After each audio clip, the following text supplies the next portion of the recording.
Hello everyone, welcome back to Mr. Darkveil. Tonight we're covering 13 of the most disturbing true trucking stories ever submitted to this channel. These accounts came from truckers, dispatchers, and owner-operators who've spent years alone on the road, and these aren't campfire inventions. The details are too specific, too consistent, too unsettling to dismiss. We cross-checked what we could, and pieces of these stories line up with real dispatch logs, police reports, and warnings drivers still pass to each other on the CB. Tonight, a rig that mirrors another driver's every move for 3 states straight. A woman who loses 40 minutes her dashcam insists never happened. A scale house inspection that has nothing to do with cargo at all. Subscribe and turn that bell on, because this channel is built on slow-burning authentic horror over cheap jump scares. And if you've had something happen out on the road, tell us in the comments. Your story may be the next one we uncover. Now kill your dome light and get ready. The first thing I want you to know about me is that in 15 years of driving long haul, I have never once passed a stranded car in bad weather. Not once. Guys I've worked with think I'm superstitious about it, and maybe I am, but it goes back to a night outside Laramie when I was 19 years old and stupid enough to be running bald tires through a January storm. My rig died on the shoulder, heater gone, snow coming sideways, and I sat there for 40 minutes, certain I was going to freeze to death in my own truck before anybody even noticed I was missing. Then a company driver named Emmett Cole put his rig in park behind mine, walked up through that wind like it was nothing, and got me running again. He never asked for anything. He just told me, "You don't drive past a hazard light in a storm. Not ever. You hear me?" I heard him. I've kept that rule for 15 years like it was scripture.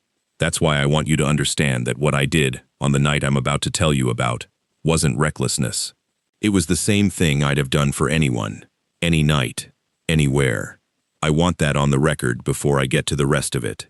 I was hauling a trailer of consumer electronics west out of Nebraska, running a tight window into Salt Lake, and the Highway Patrol had already put out advisories for I-80 through Wyoming by the time I hit Sinclair. Half the trucks I knew were parking it for the night at the truck stops, waiting the storm out. I thought about it. I sat in the lot with my engine idling for almost 10 minutes, weighing whether to shut it down right there. But the load was time-sensitive, and I told myself I'd driven worse stretches than this, and I pulled back onto the interstate, telling myself I'd know when it was too much. By the time I passed Arlington, I knew. Visibility dropped to nothing. I mean nothing.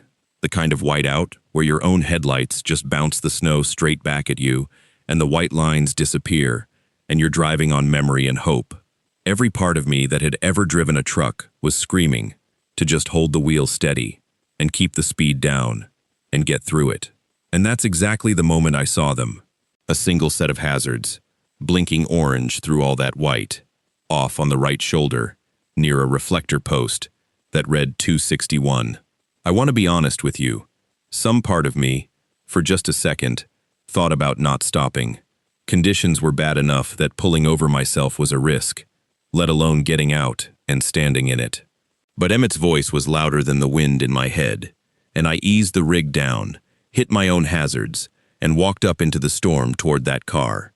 It was a sedan, nosed hard into the barrow ditch like it had lost the road entirely, and there were 3 people standing near it. A man, a woman, and a kid maybe 8 or 9 years old. My first read was ordinary. Family trip, bad night. One bad decision to keep driving through it. Same as half the wrecks I've seen in 15 years. I got close enough to talk over the wind, and that's when the first thing started sitting wrong with me. The woman's coat didn't have any snow on it. Not dusted. Not packed into the seams. Nothing. If she'd been standing out there the way she said, 40 minutes, waiting on someone to stop, that coat should have been crusted white across the shoulders, same as mine already was. It wasn't. It looked like she'd stepped out of a closet, not a ditch. I told myself maybe she'd been sitting in the car most of that time, only came out when she saw my lights. Reasonable enough. But then I looked at the kid, and that one I couldn't explain away so easy. He was standing dead still next to the trunk, no coat zipped up right, and he wasn't shivering. Not even a little. A kid that age. out in single digits with the wind chill dragging it down further. Should have been miserable, crying, clinging to a parent, something. He just stood there, staring at a fixed point somewhere past my shoulder, and when I said, "Hey there, buddy, you doing okay?" he didn't even flick his eyes toward me, not a glance, like he hadn't heard a voice at all. Something about that stuck a cold thread down through my chest that had nothing to do with the temperature. I kept moving, though, because you don't leave people on the shoulder in a storm over a bad feeling. And while the husband started in on his story about the battery, something clicked loose in my memory. 100 miles back, on the CB, before the static from the storm ate the channel completely, I'd caught a driver running the other direction, mentioned something about families working the shoulder out past Elk Mountain that winter. He'd laughed it off, said it like a campfire story, something to keep you awake on a long stretch. I'd laughed too, at the time. It didn't feel like a joke anymore standing in that wind. I told the husband I'd take a look at the engine, more to buy myself a minute to think than anything else. And when I put my hand near the hood, I could feel heat still coming off it. Real heat, not the cooling down kind. A dead battery doesn't leave a warm engine behind it. If the battery had really failed, that block should have been going cold for a while already. It wasn't. Whatever had actually happened to that car, it hadn't happened the way he was telling it. That's when I let my eyes drift past the sedan, out into the gray beyond it, and I saw the second car. It was sitting in the median, maybe 60 feet off, engine dark, no hazards, no interior light, nothing, just a shape in the snow, with both front doors hanging open, swinging slightly in the wind, like nobody had bothered to close them, or nobody had needed to, because whoever got out of that car hadn't planned on getting back in through the front. I felt my whole body go very still in a way I hadn't felt since Laramie, except this time, the cold wasn't the thing that scared me. I started backing toward my rig, telling the husband I was going to pull my truck around and radio it in from the cab instead. Get him some real help faster than I could give him standing there. And the second I said it, something shifted in his face.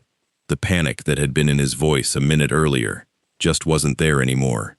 His shoulders dropped into something looser, more patient, the posture of a man who wasn't worried at all, and he took one easy step to his left that put him square between me and my own truck.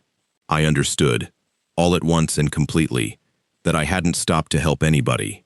I'd walked myself into the middle of something, and the ditch, the woman's coat, the boy who wouldn't look at me, none of it was an accident. It was bait, and I'd taken it the same way I'd taken every hazard light for 15 years, because I didn't know how to do anything else. Two more shapes came up out of the whiteout from around the back of that second car, moving fast now that there wasn't any reason to hide it anymore, and I understood there had never been 3 people out there. There'd been at least 5 the whole time, 2 of them just waiting in the snow for the moment I turned my back. I didn't think past that. I ran for my cab, and the husband grabbed for my sleeve and missed by inches, because the ice under my boots did something no plan of his had accounted for.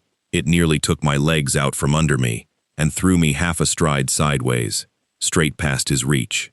I got the door, got myself up into the seat, and I put that truck in gear, with my hands shaking harder than they had any right to, on a night that cold.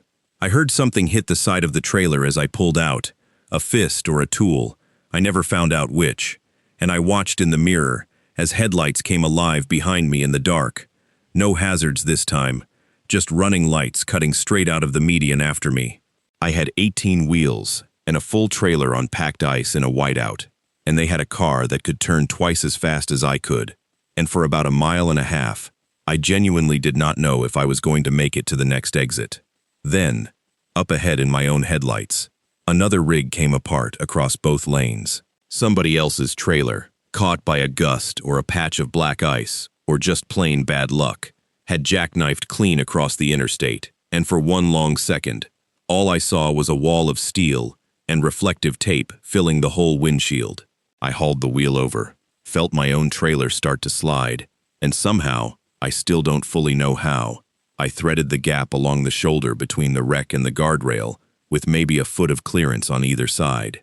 In my mirror, the headlights chasing me, swung wide, braked hard, and vanished into the dark behind that jackknifed rig. Whether they stopped, because the wreck blocked them, or because they didn't want to risk getting stopped themselves in the middle of a highway patrol response, I never found out. I didn't slow down again until I saw the lights of Walcott. It took the state patrol almost 2 hours to get anyone out to mile marker 261 that night. The storm had every unit tied up on other calls, and by the time they reached the ditch, there was nothing there. No sedan, no second car, just snow blown clean over whatever tracks might have told them anything, and a report that got filed somewhere and mostly forgotten. One more strange call on a bad night. I let it go, mostly, the way you let go of things you can't do anything about. It wasn't until the spring thaw that I heard the rest of it, sitting in a diner outside Rock Springs, from a dispatcher who'd worked that region for 20 years. She told me, almost offhand, refilling my coffee, that 3 trucks had gone missing on that same stretch of I-80 that winter. Not wrecked, not found in a ditch. Gone. Drivers never turned up. Cargo never turned up. Trucks themselves never turned up. Nobody had connected them publicly. Not that she'd heard, but she said it the way people say things they've decided not to think about too hard. I still drive that stretch. I still stop for hazard lights, because Emmett's rule is the only thing I've got that feels like it's worth keeping, storm or no storm. But I don't walk straight up to a car anymore. I sit in my cab a minute first now, engine running, headlights up, and I look at the whole scene before I ever open my door. I look at the coats. I look at the kids. I look at what's sitting dark in the median that I might not have noticed the first time. I still don't know what would have happened to me if that other trailer hadn't gone down across the road at exactly the moment it did. I think about that more than I'd like to admit, late at night, on long, empty stretches, with nothing but my own headlights and the white line to keep me company. And I think about that boy standing by the trunk, not shivering, not looking at me, not making a sound, and I wonder some nights whose kid he actually was, and where he is now, and whether anybody's still looking. Dana still checks her mirrors more than the job requires. A year out from that stretch of the Texas Panhandle, she'll be sitting at a red light in Ohio or Tennessee, someplace that has nothing to do with any of it, and her eyes will flick up to the glass out of habit, counting headlights, measuring distance, before her brain even knows it's doing the math. Other drivers grow out of that kind of watching after their first year. Dana grew into it. It started the way most bad things start on the road, which is to say it started boring. She was 4 months into running her own authority, a white Kenworth, pulling a reefer she'd bought used, and repainted herself in a rented bay outside Lubbock, proud of the lettering, even though the vinyl on the driver's door had already started to lift at one corner. She had a load of produce out of the Panhandle bound for Flagstaff, and she picked up I-40 West outside Amarillo, a little after 2 in the afternoon, sun flat and hard through the windshield, the kind of light that makes every truck on the road look like a mirage. That's when she noticed the other reefer settle in behind her. White box, same general cut as hers, maybe 2 years newer, riding about a quarter-mile back. She didn't think anything of it. I-40 through there is a river of white reefers, everybody hauling the same lettuce and onions to the same distribution centers, and trucks fall into loose convoys all the time, drafting each other's pace without ever meaning to. What she did notice, only because she happened to glance at exactly the right moment when it closed the gap at a merge, was a marker light on the top of its cab, front driver's side, cracked down the middle so it threw a broken little smear of amber instead of a clean dot. She filed it away, the way you file away a stranger's face on a plane. Not because it mattered, because her brain likes to hold on to details. 300 miles later, it still hadn't passed her. She told herself that was normal too. Same distribution schedule, same shippers, same string of Flying J's and Petros along the route. Of course, you keep seeing the same trucks. But it was at the scale house outside Gallup when she pulled in for a routine weight check, and the white reefer eased into the row 2 lanes over, close enough that she caught the cracked marker light again, but not close enough that she could ever get an angle on the plate. It was there again, outside Winslow, backed into a far corner of the lot at a fuel stop, where she happened to take a break, engine off, cab dark, like it had been sitting a while. She walked the length of her trailer twice, Slow, phone in her pocket, trying to look like she was checking her tires, and not trying to read a license plate 2 rows away. The angle never gave it to her. It was always parked just wrong enough. By the time she crossed into Arizona proper, she'd stopped pretending to herself.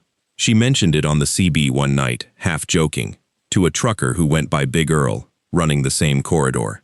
He laughed and said, "Everybody picks up a shadow truck, sooner or later. It's a big empty road and small world. Don't let it get in your head." She wanted to let it go. She really did try. What cracked it open wasn't a chase or a confrontation. It was a memory, small and stupid. The kind that surfaces at 3 in the morning, when you're staring at a parking lot instead of sleeping. She was lying in her sleeper outside Holbrook, running back through the last 6 months, trying to place where else she'd seen that cracked marker light before any of this. And it hit her. An equipment auction site she used to scroll when she was still shopping for her own trailer. Salvage listings, flood and fire damage, units being sold for parts. She'd seen that exact unit number, that exact cracked light, in a photo captioned, "Non-running, interior water damage, sold as is." She remembered it specifically, because she'd almost bid on it for parts, before deciding the water damage was too much of a gamble. That trailer, on paper, should not exist on a highway. It should be sitting gutted in a scrapyard in Oklahoma, not riding 2 lanes over from her at a scale house in New Mexico, with its box freshly painted white. She didn't sleep the rest of that night. She kept telling herself there was an explanation. Somebody bought the wreck cheap, fixed the box, put new tires under it. That happens all the time in this business. Nothing illegal about resurrecting a salvage title. But the numbers didn't sit right, and neither did the timing, and neither did the fact that whoever was driving it never once passed her, never once let her get a look at his face. Not in 600 miles. The second thing that happened, the thing that turned this from a nagging feeling into something with teeth, came from her factoring company. She called in one afternoon to check on a payment for a delivery she'd made in Amarillo, and the woman on the line, Paula, went quiet in a way Dana had learned to recognize as bad news, trying to find the gentlest door in. Paula said there'd been a second invoice submitted under Dana's MC number for a pickup in Amarillo the same week. Different consignee, a load that had apparently gone missing after delivery, and the broker on that load was asking questions about her authority. Dana hadn't touched that consignee in her life. She'd never even heard the company's name. But somebody, driving something with her numbers on the side, had. That was the moment the fear changed shape. It stopped being about a stranger in her mirrors and became about her name, her authority, the thing she'd bled her savings into 4 months earlier. If cargo kept vanishing under a truck wearing her numbers, it wouldn't matter that she'd never been near it. Paperwork doesn't know the difference between a woman doing everything right and a ghost doing everything wrong under her name. One bad claim, one insurance flag, one FMCSA audit, and a first-year operator with thin margins doesn't survive that kind of scrutiny, even when she's innocent. Especially when she's innocent. Because innocent people don't know how to defend themselves against something they can't prove happened. She started doing the thing she should have done from day one, which was think like a business owner instead of a scared driver. Somebody wasn't following her by coincidence. Somebody had her schedule. Not roughly, exactly. They'd been at the same scale house, the same fuel island, the same rest area, on the same day, within the same hour, across 3 states, for weeks. Her route wasn't posted anywhere public. It lived in exactly one place outside her own head. The small dispatch service. She paid a flat monthly fee to book her loads and file her paperwork, run out of a strip mall office by a guy named Rick, who'd walked her through getting her authority active back when she didn't know a rate confirmation from a receipt. Rick had her hours, her load sheets, her delivery windows, days before she ever turned a key. Rick was the only person on Earth who could have handed somebody her whole week in advance, every single time, without fail. She didn't confront him. She wasn't even sure yet what she'd be confronting him with. A hunch, a salvage listing from memory, a marker light. But something in her had gone cold and careful, the particular kind of quiet that comes right before a person stops trusting someone they used to lean on. She started keeping her own copies of everything. She started calling brokers direct, instead of routing every question through the dispatch office. and she started watching the mirrors, like she was studying for a test she couldn't afford to fail. The night it finally came to a head, she was running the frontage road that shadows old Route 66 outside Seligman, a two-lane strip with no shoulder lighting and long dead stretches between the ranch exits. The interstate, running parallel just out of sight, over a low rise. The white reefer had been behind her since Kingman. Same distance as always, same refusal to pass. Somewhere in her chest, she'd decided she was done being followed. She knew this road had a long unlit curve about 4 miles up, where the frontage split off entirely from the interstate's glow, and she made the decision fast and a little reckless, the way you make decisions at 11 at night when you're tired of being scared. She cut her headlights. Total dark for a second, just moonlight and the pale shape of the road ahead. Her hands locked on the wheel, while her eyes fought to adjust, betting that without her taillights to lock onto, whoever was back there would either close in and expose themselves or fall behind blind. The other truck's lights died at the exact same instant, not catching up to the idea and reacting to it. The same instant, like a reflection cutting off when you close your own eyes. For one long stretch of highway, both trucks ran dark together, and Dana understood something in that stretch of black road that she hadn't let herself understand before, because it was almost worse than being hunted. That truck hadn't been hunting her at all. It had been hiding behind her the entire time, riding her transponder's clean bypass status through the way stations, tucking in close enough on the scale approaches to slip through in her shadow without ever tripping its own read, borrowing her spotless safety record like a coat that wasn't his. He needed her taillights the same way a driver in fog needs the car ahead of him. When she went dark, he didn't lose his mark. He lost his only light on a road he didn't know either, and he panicked the exact same way she had, at the exact same moment, for the exact same reason. Two trucks, running blind together on a stretch of frontage road, neither one able to see the other, both of them equally exposed. She put her lights back on before the curve. So did he. And then, somewhere past the ranch exit, he finally did what he had never done in 600 miles. He peeled off, taillights swinging away down a dirt cutoff toward nothing Dana could name, and didn't come back. She never saw a face, never got the plate, never filed a single report, because a report meant explaining a salvage title she only half remembered, and a duplicate invoice her own factoring company had already flagged against her name, and she couldn't afford an audit built on a hunch, not with the business barely 8 months old. She dropped Rick's dispatch service within the month, quietly, no confrontation, just a call saying she was going a different direction, and she started booking her own loads off the boards, learning the hard way how much work that actually was. She rerouted around that stretch of I-40 for a long time after, running the southern loop through the 84 corridor, instead, even when it cost her miles and money, because her body simply refused to run that highway in the dark again. Months later, secondhand, through the kind of loose trucker grapevine that carries news faster than any news station, she heard a story about a multi-state cargo theft bust involving a handful of reefers running cloned DOT numbers, units bought cheap at salvage auction and repainted to match legitimate small carriers, sliding stolen freight through way stations under borrowed good names. She never confirmed it was the same truck. She never tried to. Some things you let stay unconfirmed on purpose, because certainty wouldn't have changed anything by then, and the not knowing was at least a shape she'd learned to live inside. That's the only reason she can give you, a year later, for why her eyes still go to the mirrors more than they need to. Not superstition, not nerves that never settled, just the plain, permanent knowledge of how easily somebody else can wear your name down a dark road, and how long it takes a person to stop looking over her shoulder for him.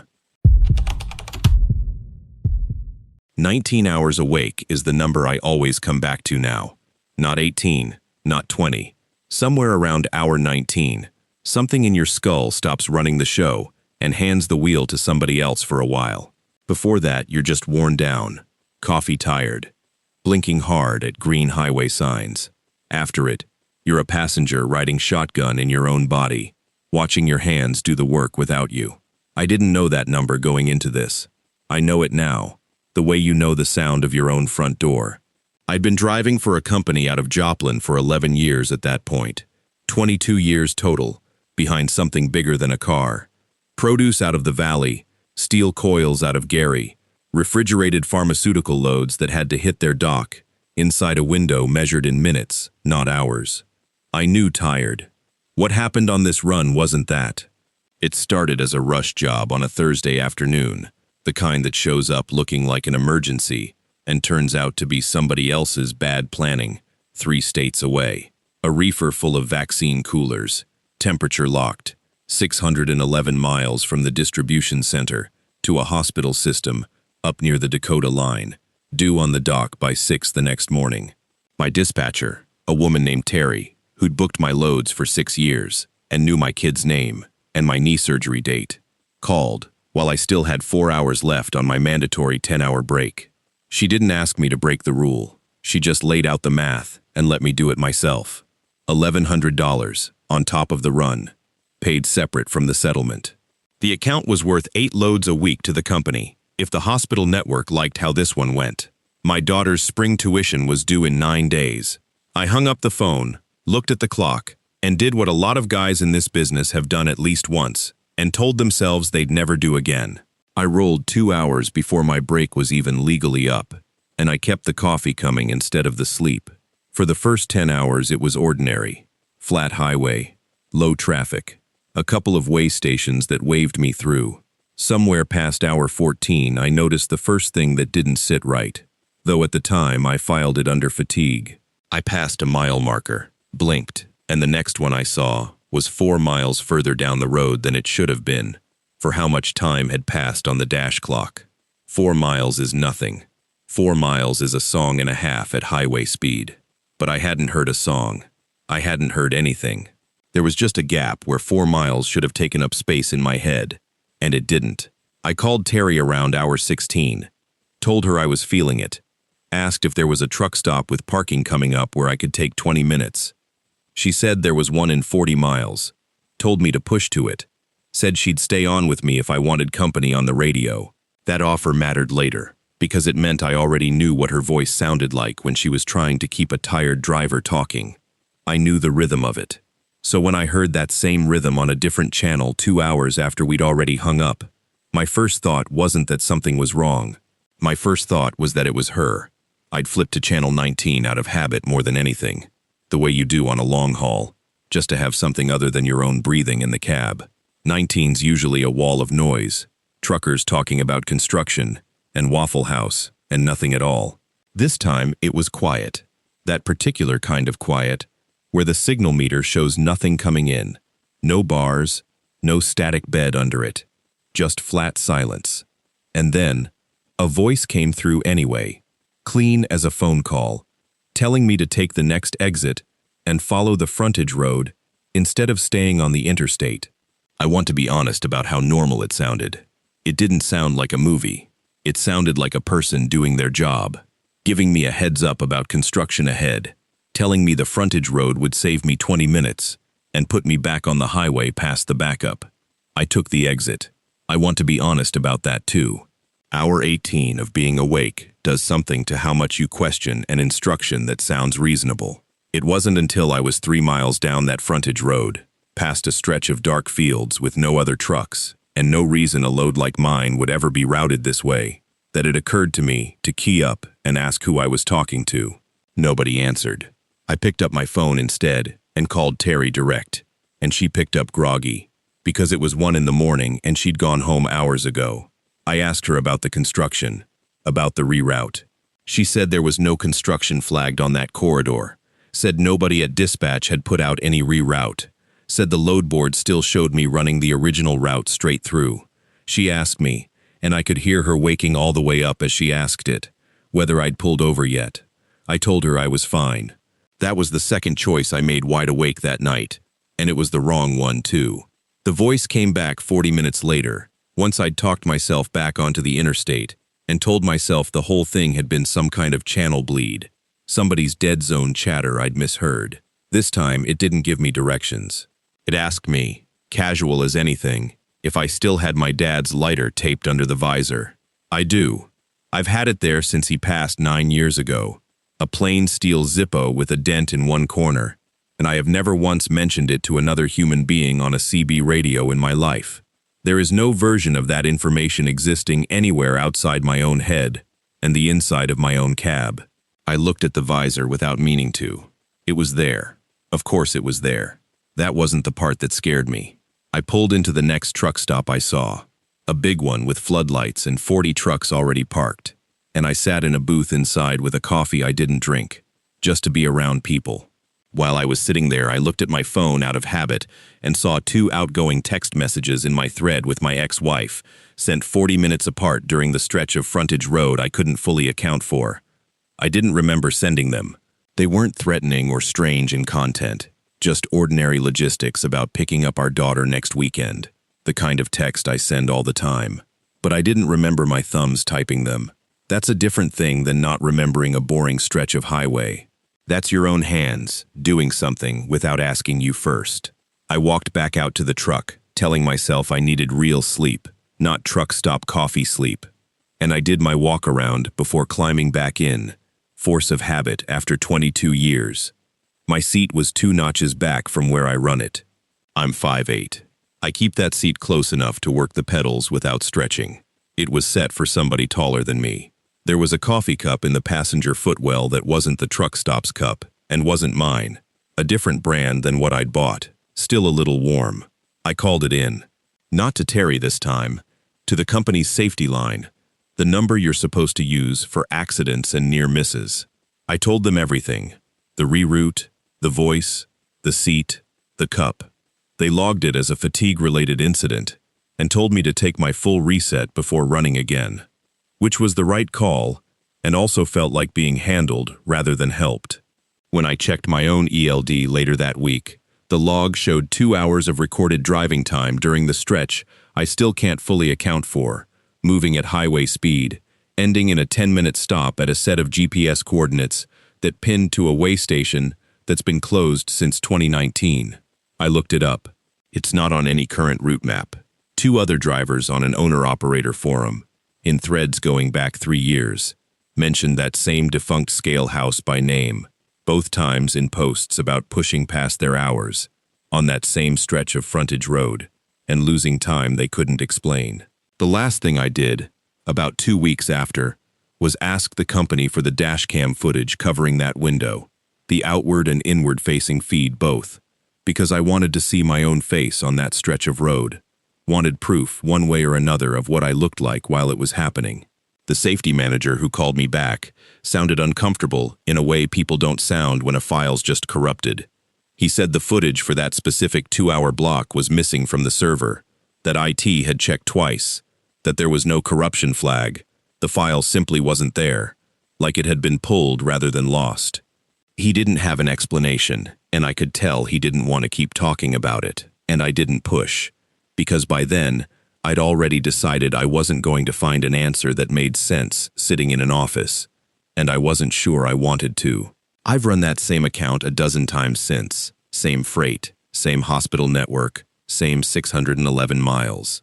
I take my 10 hours every single time now, no matter what bonus gets dangled in front of me, no matter whose tuition is due. I've never gone back past hour 17 on that road. Terry stopped offering me the rush version of that load without me having to ask her to. I think she heard something in my voice the night she called, and never quite let it go either. 6 months later, I drove that same frontage road again, this time in broad daylight, 8 hours into a normal shift, wide awake, radio on channel 19, out of nothing but habit. For about 2 seconds, right around the same stretch of dark fields, the signal meter dropped to nothing the way it had that night, and a half-second of static came through that sounded, for just that half-second, like the start of my own name, before it cut out, and the ordinary trucker chatter rolled back in like nothing had happened. I didn't pull over. I didn't call anybody. I just turned the radio down a little and kept both hands on the wheel until I was well past those fields, watching the mile markers go by one at a time, making sure I counted every single one. Dana won't tell this story. 22 years hauling freight together, 19 of those married. And this is the one story she's asked me flat out never to bring up. Not at truck stops. Not at family dinners. Not to the insurance adjuster who kept pushing for details we didn't have. So, I'm the one telling it now. And I want to be straight with you before I get into it. I'm not selling an explanation. I don't have one. What I've got is a route sheet. An ELD, log our carrier pulled and flagged. Engine data straight off our own ECM. And 41 minutes neither of us can account for. That's the whole of it. And that's what I'm handing you. We run Team. An older freightliner we own outright. Mostly temperature-controlled freight. Pharmaceuticals and specialty produce. The kind of loads where missing a delivery window costs real money. Not just a bad mark on a scorecard. Back in October, we picked up a rush load out of El Paso, bound for a distribution center outside Phoenix. Tight enough on hours that we couldn't sit through a rollover closure on Highway 60 near Dattel. Dispatch called it in around 10 that night and rerouted us south onto the ranch access roads through the plains of San Agustin, the roads that run right past the very large array. Our carrier doesn't usually send trucks that way. Comms are dead for long stretches out there. No cell service for better than an hour at highway speed. Nothing but open basin, and 27 radio dishes standing in their long white lines against the dark. But the detour shaved close to 40 minutes off our run, and that night 40 minutes was the whole ballgame, so we took it without much thought. I remember the sky more than anything else about the drive in. Out on that basin there's no light pollution for 80 miles in any direction, so the stars come down close and thick, more of them packed into that dark than you'd think a sky could hold. Dana had driven that corridor a dozen times years back, when we used to team with a produce outfit running out of Yuma. And about 10 minutes in, she said something I didn't think much of at the time. She said the dishes were all pointed the same way. Every one of them, angled up and off to the northeast at the same pitch, like a field that had all decided on one direction at once. She said she'd never seen them do that before. Usually they're scattered, some flat, some steep, each one working its own piece of sky. That's the whole design of the thing. That night they matched, all 27, and she went quiet after she said it. The particular kind of quiet, where I've learned not to push. About 4 miles past the visitor turnoff, the dash started acting up. Small at first. The reefer's temp readout, which normally holds steady within half a degree, started climbing and dropping in long, slow waves. 3 degrees up, 3 degrees down, like it was breathing. The fuel gauge drifted the same way, needle sliding toward empty, and back up to 3/4, like somebody had a thumb resting on it. I reached for the CB out of habit more than need, and that's when it stopped feeling like ordinary electrical trouble. There was a hum coming through the speaker, low and steady, and I've listened to plenty of static in 22 years of driving. Static hisses and crackles. It doesn't hold a shape. This had a rhythm to it, a slow pulse, in and out, maybe 4 seconds a cycle, regular as a heartbeat, and just about as alive sounding. Dana reached over and shut it off herself, without a word. Then everything just stopped. Not a flicker, not a gradual fade. Every light on the dash went black at once. The radio cut off mid-pulse, and the engine note under us dropped away like somebody had pulled the fuel line. I grabbed the wheel harder, pure instinct, because we were still rolling on a gravel shoulder that barely qualified as a shoulder, and I had maybe 2 seconds to decide if I was about to fight a dead 80,000-pound truck at 40 miles an hour in the dark. And then I don't have a next thing. That's the honest truth of it. There's the moment the dash goes black, and there's the next moment after. And between them there's nothing at all. No memory of coasting. No memory of braking. No memory of deciding to pull over, which isn't a thing I do without deciding. When whatever that gap was let go of us, the engine was idling smooth and even, like it had never quit on us at all. Dash lit up normal, gauges sitting right where they belonged. We were stopped dead on the shoulder, both my hands still locked on the wheel like I'd never let go. Dana, upright in her seat, with her belt still buckled, same as always. The dash clock was blinking 1200, the reset pattern it runs after it loses power. I pulled my phone to check real time against it, and it read 11:47. Dana's phone showed the same. We'd left the truck stop in Magdalena a little after 10:40, and the drive to that point on the road should have put us right around 11:05, 11:10 at the outside. There was no honest way to make 41 minutes disappear out of that math, without one of us having driven, or stopped, or done something in between, and neither of us had a single second of it. We didn't talk much the rest of that run, made the Phoenix delivery with 11 minutes to spare, which given everything felt almost insulting. It was 2 days later, back home doing laundry, that Dana found the dust. Fine, reddish, almost like brick powder, packed into the tread of both our boots and dusted light across the passenger side floor mat. Nowhere else in the cab. That basin runs pale gray volcanic soil. Nothing red for 100 miles that either of us had ever seen. She didn't say much, just bagged a pinch of it in a sandwich bag and put it in the glove box, where as far as I know it still sits today. We run a cheap dash cam, records over itself every few days unless you pull the card, and I pulled it that week out of habit more than expectation. Most of the footage is ordinary. Headlights, gravel, the dishes sliding by in silhouette.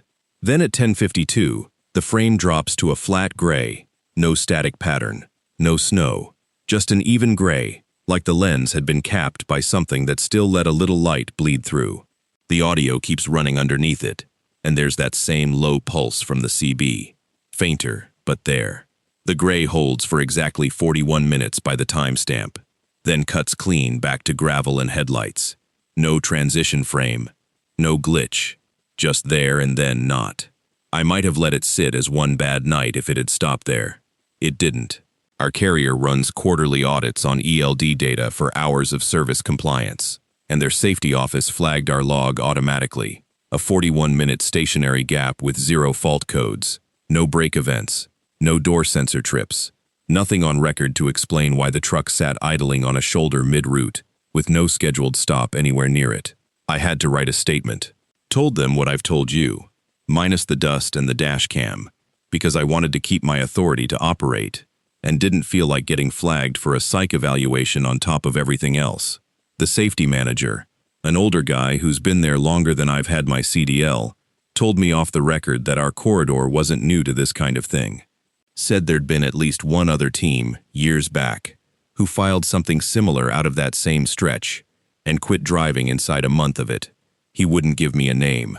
Told me to let it go, which is its own kind of answer if you listen to it right. I didn't let it go. I pulled our ECM data myself, since I own the truck outright, and don't need anybody's sign-off for that. The engine control module logs everything independent of the dash electronics, mileage, RPM, gear changes, all of it, hardened specifically against the kind of electrical wipeout we'd just been through. That's the whole point of the system. And the mileage log showed just over 2 miles, logged during that 41-minute window. 2 miles, gear cycling consistent with normal highway driving, RPMs climbing and falling the way they would on a moving truck, all while our carrier's separate GPS tracker kept us pinned to the exact same spot on that shoulder the entire time, never moving an inch. The truck's own hardened memory says it drove somewhere. Our tracker says it never left. I've stared at both printouts side by side enough times now that I've stopped expecting them to agree with each other. Dana still won't talk about most of it, but about a month after, one night when neither of us could sleep, she told me one thing and asked me never to bring it up again, which I'm breaking now, only because I think somebody besides the two of us should have it on record. She said that during the gap, she remembers standing outside the truck, not dreaming, not half asleep, standing on the gravel with the cold coming up through her socks because she wasn't wearing shoes, looking up at the dishes, all of them still angled the same way. The doors were locked the whole time.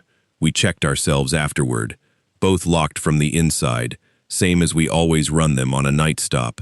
She'd had a compass in her coat pocket that trip, an old brass one that used to be her father's, and she said it was spinning slow when she came back to herself, and when it finally settled, it wasn't pointing north, it was pointing straight at the array. We still run loads through that part of New Mexico. Can't afford to turn down freight over a bad feeling. Not in this business. Not with the note we've still got on the truck. But there's a compass clipped to the visor now. The same brass one. And every time we cross that basin after dark, Dana reaches up and checks it against the dash compass without saying a word. And I've learned better than to ask what exactly she's checking for. I'm not sure she could tell me even if she wanted to. I just know she needs to be sure. every single time we pass through there, that whichever way we're pointed is the way we're actually supposed to be going. Everybody at the yard already had a story about Roswell before Colton Reyes ever climbed into a truck. Little green men jokes, tinfoil hat cracks, somebody flashing a phone light from the tree line just to watch the new guy flinch. That's what they figured they were getting when Colton came back from his first solo run looking gray around the mouth and asking if anybody else had ever taken the old county road out past the Rio crossing during a bad storm. A couple of the older drivers laughed. Then he told them the rest of it, and the laughing stopped somewhere in the middle. He'd been running a load of irrigation pipe up from Roswell toward Artesia. Nothing complicated. The kind of run they hand a new driver to build his hours without much risk attached. The monsoon caught him about 40 minutes in, one of those July storms that comes in sideways and turns the sky the color of a fresh bruise. By the time he hit the low water crossing on the state road, it wasn't low water anymore. Brown current was running a foot over the pavement, fast enough to be pushing gravel across the road in visible ridges, and a sheriff's deputy, sitting on the shoulder with his lights going, waved him off before he could even think about testing it. The deputy pointed him toward a county road that cut around through the flats, told him it'd link back up with the highway in about 11 miles. Didn't mention there'd be no lights out there. Didn't mention the mesquite grew up close to the shoulder on both sides, thick and dark, swallowing his high beams about 30 feet out. Colton took it slow, rain hammering the windshield hard enough that the wipers on high were barely keeping a clear patch, thunder rolling around him instead of overhead, the kind that shakes the doors. He had the CB on out of habit more than anything, and it was dead. Nobody else fool enough to be out on that stretch in that weather. That's when he noticed it, somewhere around what he'd later guess was mile 8 or 9, a sound underneath the rain and the diesel and the road noise, something keeping time with his rear wheels. Not behind him on the road. He checked his mirrors for that. Nothing there. Off to the side, in the brush, moving with him. He sped up 10 miles an hour just to test it, and it matched him inside a couple of seconds. He slowed down, and it slowed down too, staying level with the rear axle, like it was pacing itself off the sound of his tires, rather than trying to catch up to a fixed spot on the truck.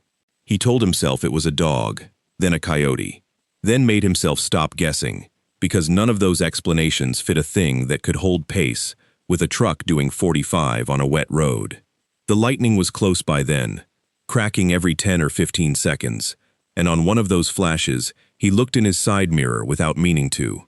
For less than a second, he had a shape lit up against the mesquite, tall in a way that didn't sit right against the fence line next to it, jointed wrong somewhere around where the shoulders should have been, like the thing bent in a place a shoulder doesn't bend. By the next flash, nothing. Just wet brush leaning in the wind. He didn't slow down again after that. He didn't check the mirror again either. It would have stayed exactly that kind of story. The kind a rookie tells once and everybody rolls their eyes at, except for what happened the next afternoon at the yard. Colton mentioned it half as a joke to a driver named Dutch Pemberton, a guy who'd been running that basin for close to 20 years, expecting the usual ribbing about little gray men. Dutch didn't laugh. He set his coffee down on the hood of his truck and asked, real flat, which crossing got flooded and which county road they detoured him onto. When Colton told him, Dutch went quiet for a second, in a way that didn't match the joking mood at all, and then he said there'd been a driver a few years back, a guy named Robles who hauled for a different outfit out of the same terminal, who took a detour off that same stretch during a monsoon and never finished the run. Company found his rig sitting at a truck stop outside Artesia 2 days later. Engine off, keys still in it, cab locked from the inside somehow, and Robles never came back for it. No accident, no note. Nobody ever pinned down what happened. Dutch said everybody just figured he'd walked off the job. People do that. Trucking chews guys up and spits them out all the time. But he said it in a way that made clear he'd never quite believed that himself, and he'd never taken that county road again if he could help it. Storm or no storm. That should have been the worst of it. It wasn't.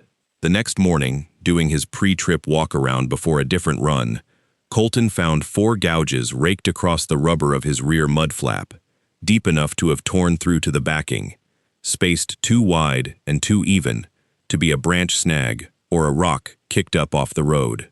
The yard foreman looked at it for about 5 seconds and called it brush damage, wrote it up as normal wear, told him to grab a spare flap from the parts shed and get moving. Colton didn't argue with him. He also didn't ask what kind of brush leaves 4 claw marks a hand's width apart. He just went to the dispatch window before his next assignment and asked, without giving a reason, if there was any way to keep him off that county road route going forward.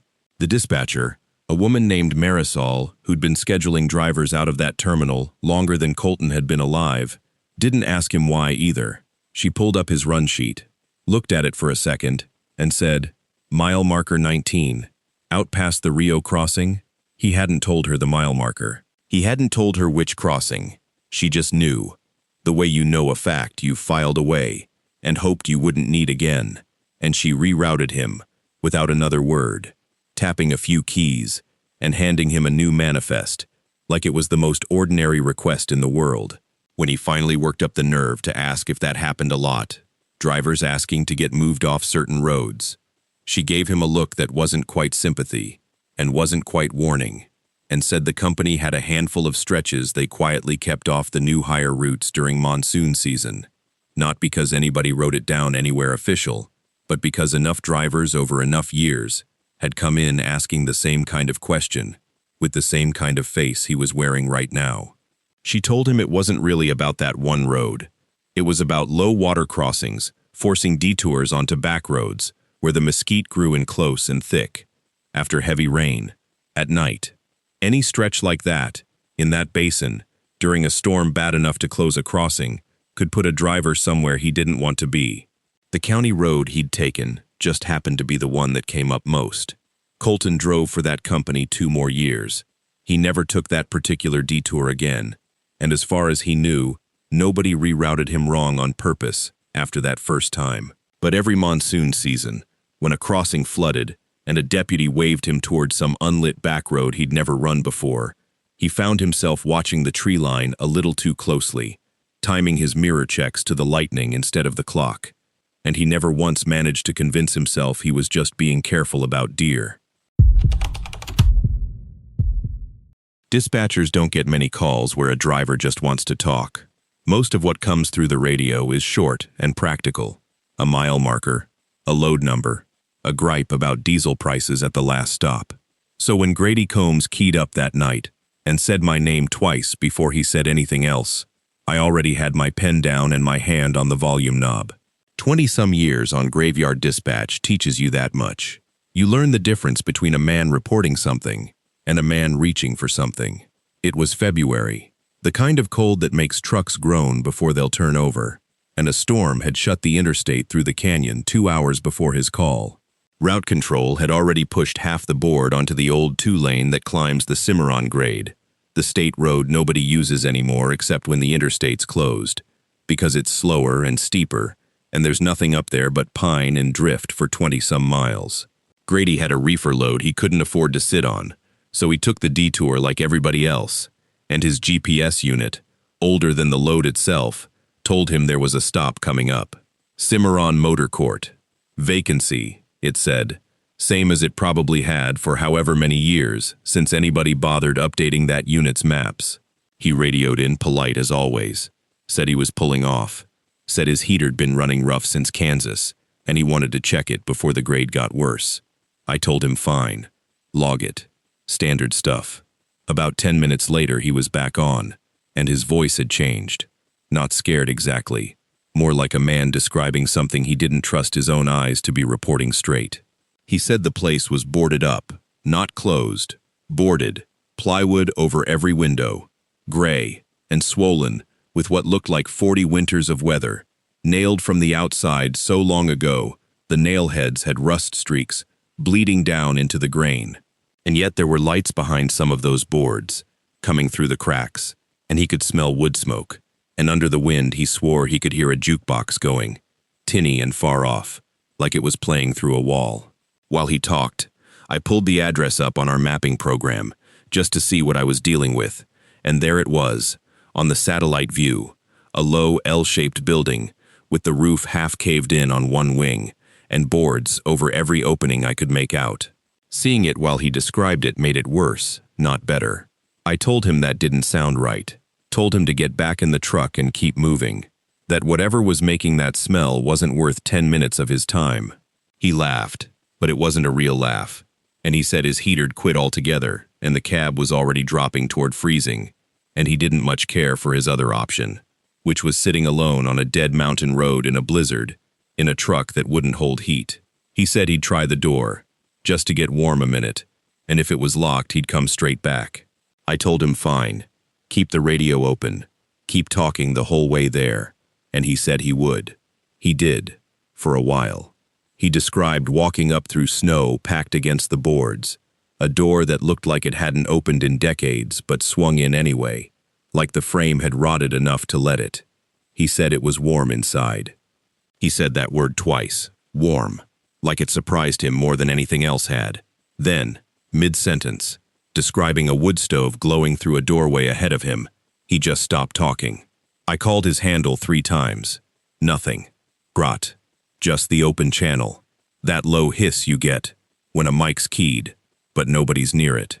I'd tell people for years afterward that it felt like 10, maybe 15 seconds before he came back, because that's how it sat in my memory. But I checked, once, later, back when I had reason to. Our system logs every transmission automatically, time-stamped to the second, and according to that log, the dead air on Grady's line ran 11 minutes and 40 seconds. Not 15. 11 minutes, 40 seconds, sitting right there on a printout I still have folded in the bottom of an old address book, and to this day, I couldn't tell you where those extra 11 minutes went in my own head. I sat at that console the whole time. I would have sworn on anything you asked me that it was barely a minute. When he did come back, he sounded fine. Better than fine. Calm in a way that didn't match a man who'd just walked into an abandoned building in a blizzard. His voice had dropped some, slower, rounder in the vowels.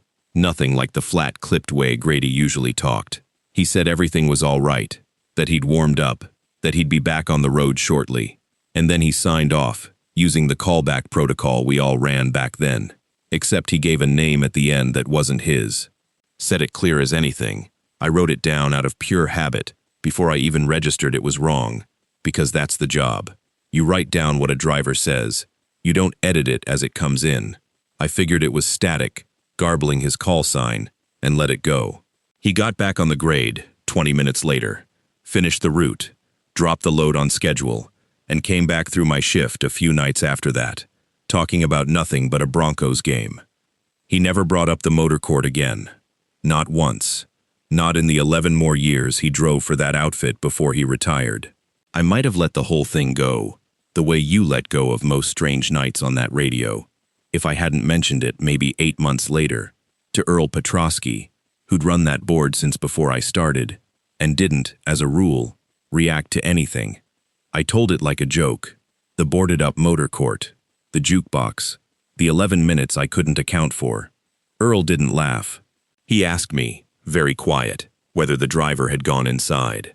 When I said yes, he got up, refilled a coffee he didn't need, and told me that if it ever happened again, if a driver called in from the Cimarron turnoff, describing lights and heat in a building everybody local knew was condemned, I was to let him talk, log the call as routine, and never once ask him afterward what he saw once he went quiet. He said 3 other dispatchers before me had taken calls, just like it over the years, going back to when he started, and every one of those drivers had come out fine, finished the route, and never spoken of it again either.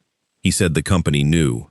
He said none of it was written down anywhere, because nobody wanted a paper trail on something they couldn't explain.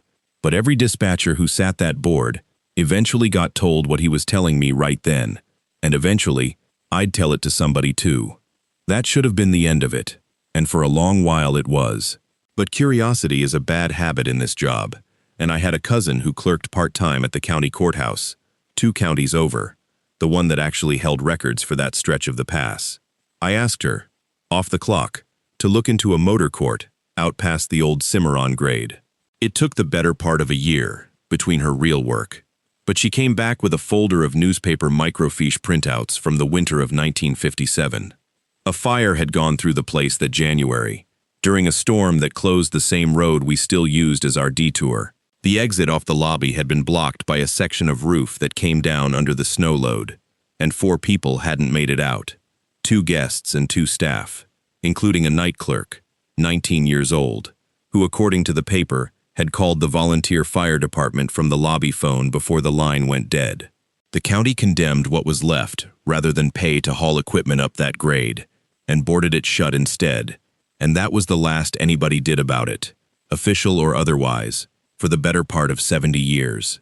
I sat with that folder a long time before I let myself look at the night clerk's name.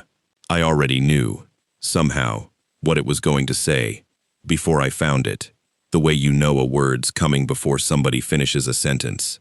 There it was, in newsprint gone soft and gray with age, the exact name Grady Combs had signed off with on my radio that night, the one I'd written down without thinking, and explained away as static. A name that belonged to nobody Grady knew, nobody in his family, nobody he could have pulled out of the air by accident. I never told Grady any of it. He's retired now, out near Pueblo, sends a card most Christmases. I still work the board part-time some winters, mostly graveyard, more out of habit than need, and when a storm shuts the interstate down through that canyon and pushes trucks up onto the old grade, I find myself sitting a little straighter at the console, waiting to see if anybody keys up just to talk. Ray Delgado had been running freight for going on 14 years, and if you'd asked him before that spring what scared him most about the job, he'd have said black ice on a Colorado grade, or some kid in a 4-door cutting across 3 lanes to catch an exit. He would not have said a rest area off Interstate 40, 40 minutes past the New Mexico line, with the sun still up, and nothing around but scrub brush and a gas station sign. But fear doesn't usually show up where you're braced for it. It shows up slow, in the ordinary places. And by the time Ray understood what he was actually afraid of, it wasn't the money. It was the fact that whoever kept doing this to him had to know him. Not know his truck number off a bill of lading. Know him. He owned his rig outright by then. A Peterbilt he'd bought used and rebuilt himself piece by piece. And he ran a lane that most drivers considered easy money. Flagstaff and Winslow down through the border towns. Chambers, Sanders, Houck, Lupton, across the state line into Gallup and on to Albuquerque. Dry van, general freight, the kind of steady contract work that let a man sleep in his own bed 2 nights a week if he timed it right. He liked that stretch of highway. Wide open, mile markers he could recite from memory, a rhythm to it that made the job feel less like risk and more like routine.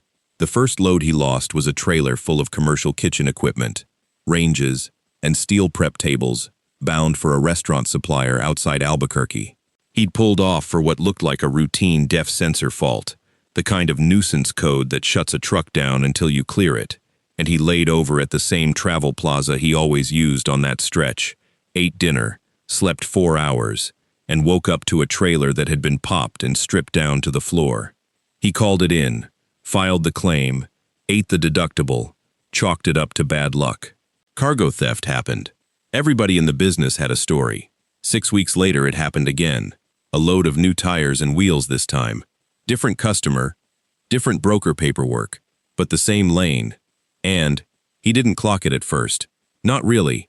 Not until he was staring at 2 claim numbers side by side on his kitchen table. The same rest stop. Same fault code pattern on the dash. Same 4-hour layover window. He remembered thinking, sitting there with his coffee going cold, that a man could talk himself into believing in coincidence twice. It was the 3rd time that broke it for him. The 3rd time, the truck itself went down. Not the trailer. Not a sensor light he could clear and keep rolling. The tractor lost power on a grade 20 miles out from that same stop, and he coasted it in on fumes of momentum, cursing the whole way. He'd tightened everything up by then. He'd stopped calling his ETA over the CB, stopped chatting on Channel 19 the way he used to, just to pass the miles, started varying which fuel islands he used along that corridor. None of it mattered. The truck died in the same lot anyway, and by the time he got it running again, the trailer, full of pallets of name-brand power tools that time, a load worth more than his monthly note, was gone. That was when his insurance company started using words like pattern of loss, and a claims adjuster with a soft, careful voice explained to him that a fourth incident might mean they couldn't renew his cargo policy at all. For an owner-operator, that wasn't an inconvenience. That was the whole business. Gone. Because no broker would tender freight to a truck that couldn't carry insurance. The adjuster was the one who showed him the security footage from the second theft, pulled as part of the claim review, and that was the first thing that really turned Ray's stomach. On the timestamp in the corner of the grainy black and white feed, a pickup with New Mexico plates was already parked in that lot 4 hours before Ray's own truck ever pulled in. 4 hours. He hadn't called his ETA to anyone until he was 90 minutes out. Whoever was sitting in that truck hadn't been listening to him coming. They'd been waiting for him to arrive on a schedule they already had. That was the moment the shape of it changed in his head. It wasn't some scanner rat working a CB frequency, picking off whoever happened to broadcast a load number in range. It was somebody who knew his route before he did. Somebody with access to his paperwork, his rate confirmation, the load and trailer numbers a broker has to have to book the freight in the first place. He didn't say any of that out loud to anybody at first. He just started paying closer attention, the way you do when you've decided, quietly, that you can't trust your own routine anymore. And he thought, more than once, about how strange it was that his mechanic, a big, easygoing guy named Kurt, who went by Big Bird on the CB, on account of his height and a yellow ball cap he never took off, had gotten that third breakdown running again in under 20 minutes, despite a fault code that should have meant a tow and a full day in a bay. Kurt had waved it off as a loose connection, nothing serious, and Ray had been so relieved to be rolling again that he hadn't thought twice about it. Kurt had pulled him out of worse. Kurt had driven 2 hours on a Christmas Eve once, no charge, just to get Ray's reefer running before a load of produce spoiled. You don't look sideways at a guy like that, not without something forcing you to. The something came about 10 days later, at a fuel stop outside Gallup, in a way so ordinary he almost missed it entirely.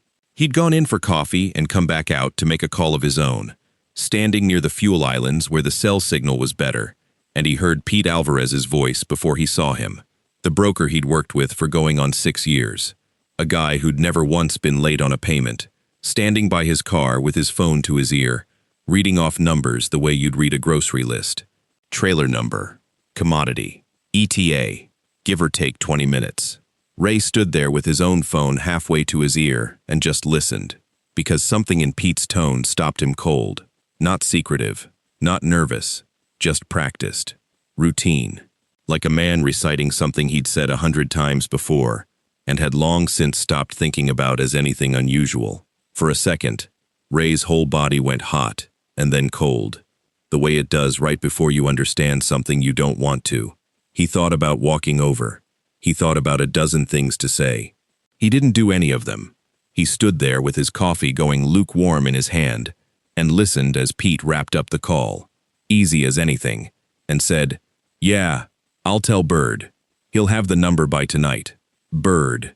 Ray had heard that name 100 times over the CB, always with a laugh behind it, always meaning the same person. He stood there in the fuel island lights, doing the kind of math a man does when he's trying not to arrive at an answer, and arriving at it anyway.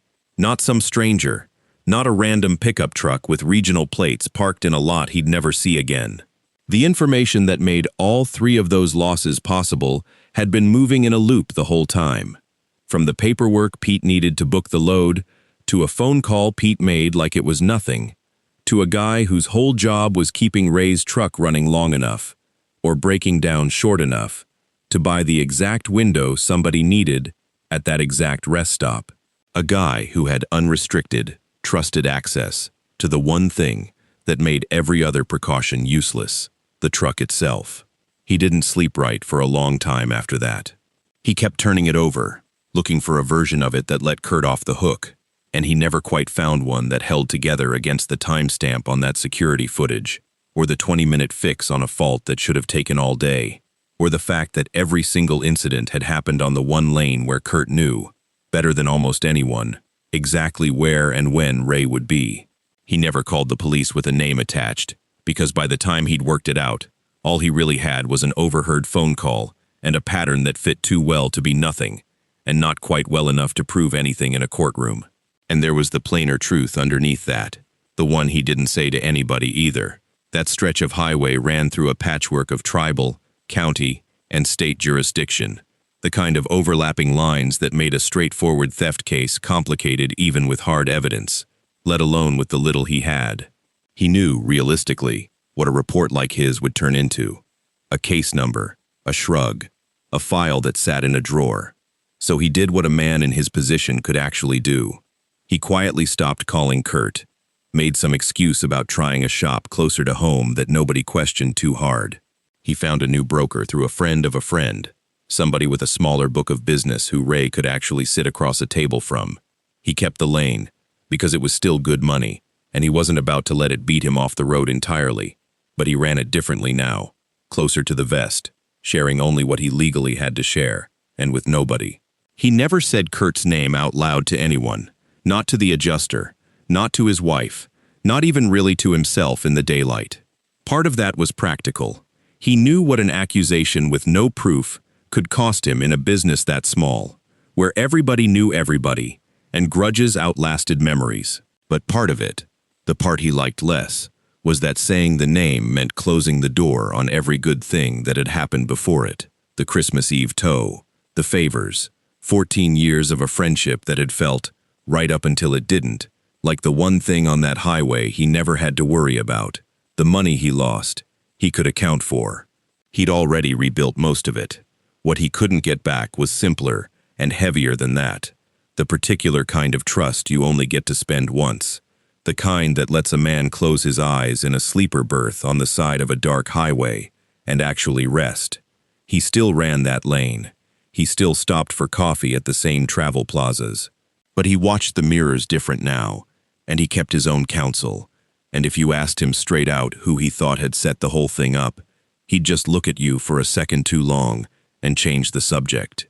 Because some things a man decides to carry alone, whether or not he's ever fully sure he's carrying the right story.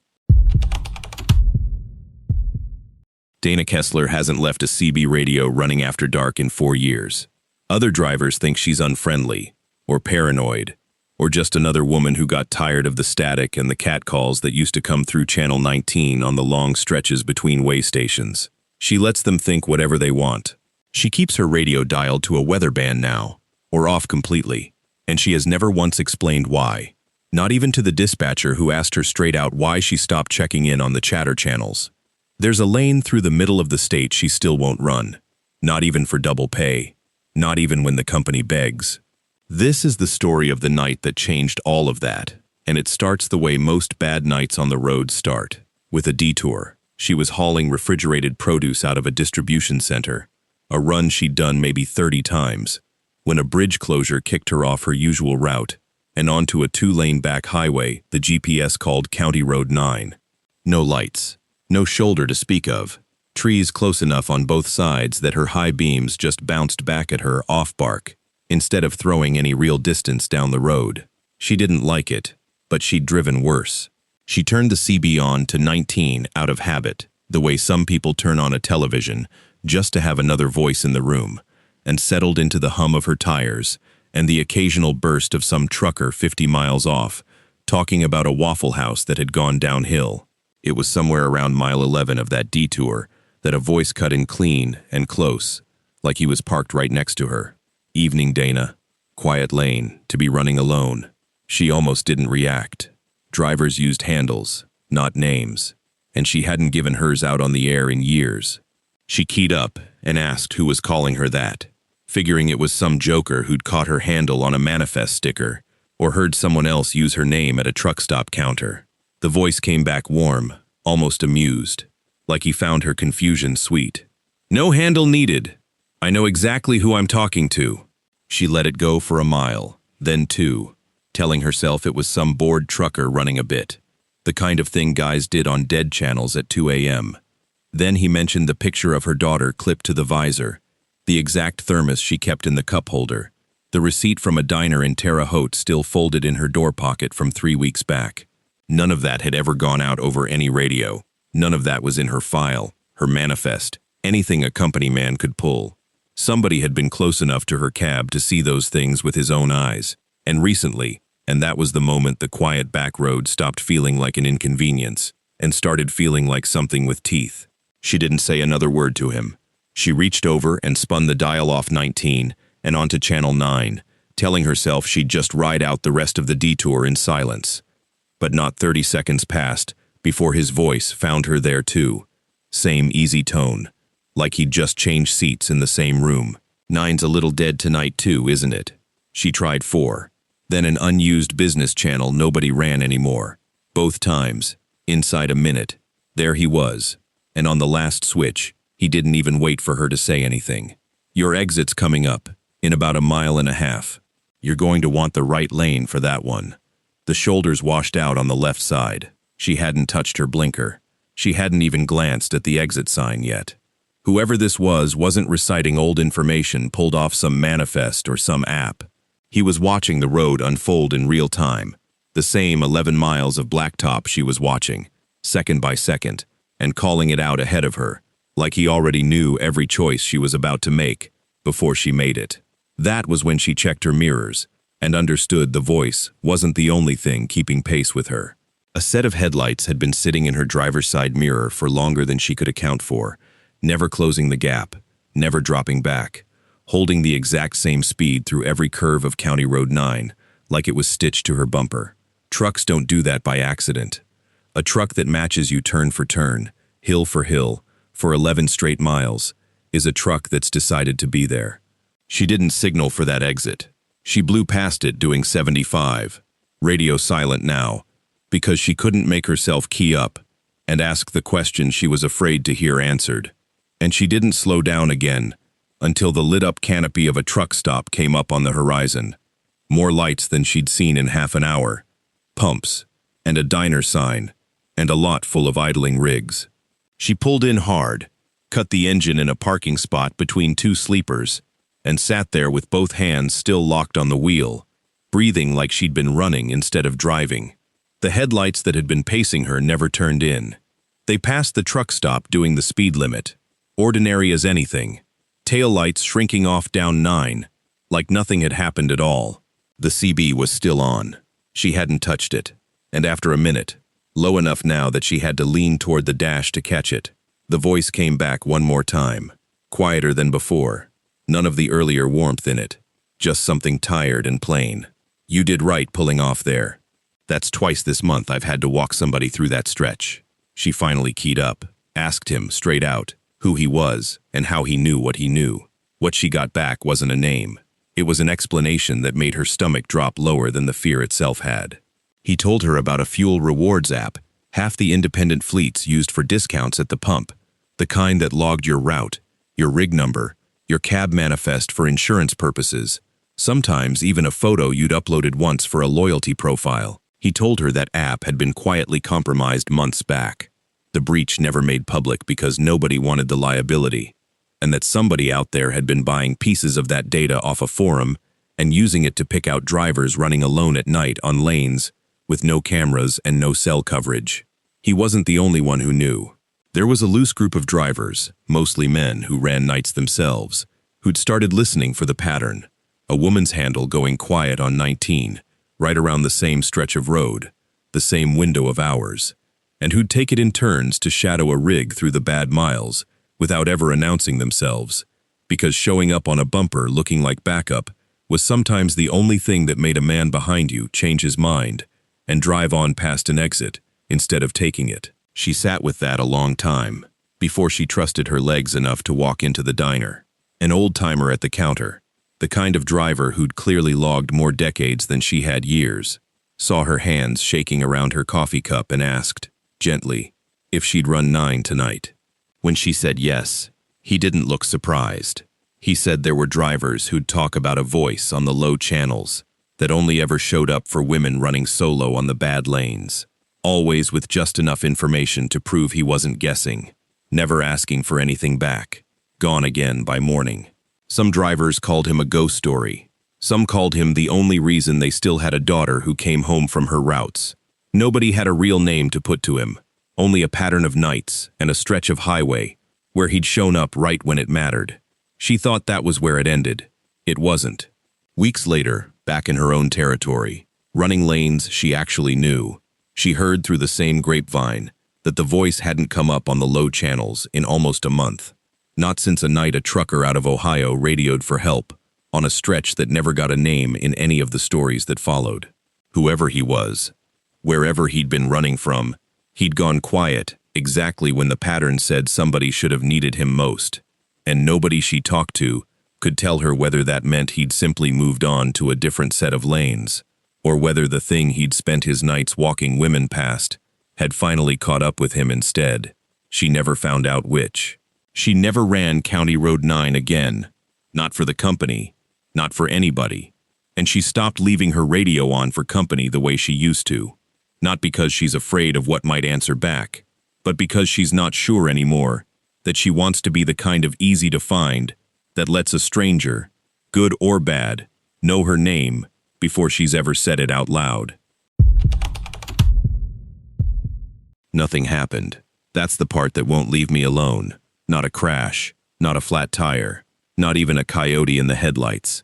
Nothing anyone could point to and say, "There, that's your answer." Just 40 minutes near Loving, New Mexico, that I lived through once and my truck lived through twice, and 3 different records of that night that won't agree with each other, no matter how many times I line them up. I haul produced water out of the Delaware Basin. 6 years now, mostly nights, mostly the same 9 leases strung along the county roads between Carlsbad and Loving. I'm leasing the truck through the company, which means every payment matters, which means I don't miss runs and I don't ask questions. I don't have to. I've got a wife and a 2-year-old at home who are asleep every time I leave the house, and asleep most times I get back. And that's the trade you make for this work. The gate code at the Renfro tank battery is 4 digits I've punched so many times my thumb finds them before my brain's even caught up. There is nothing about that gate that should ever be a question mark in my life.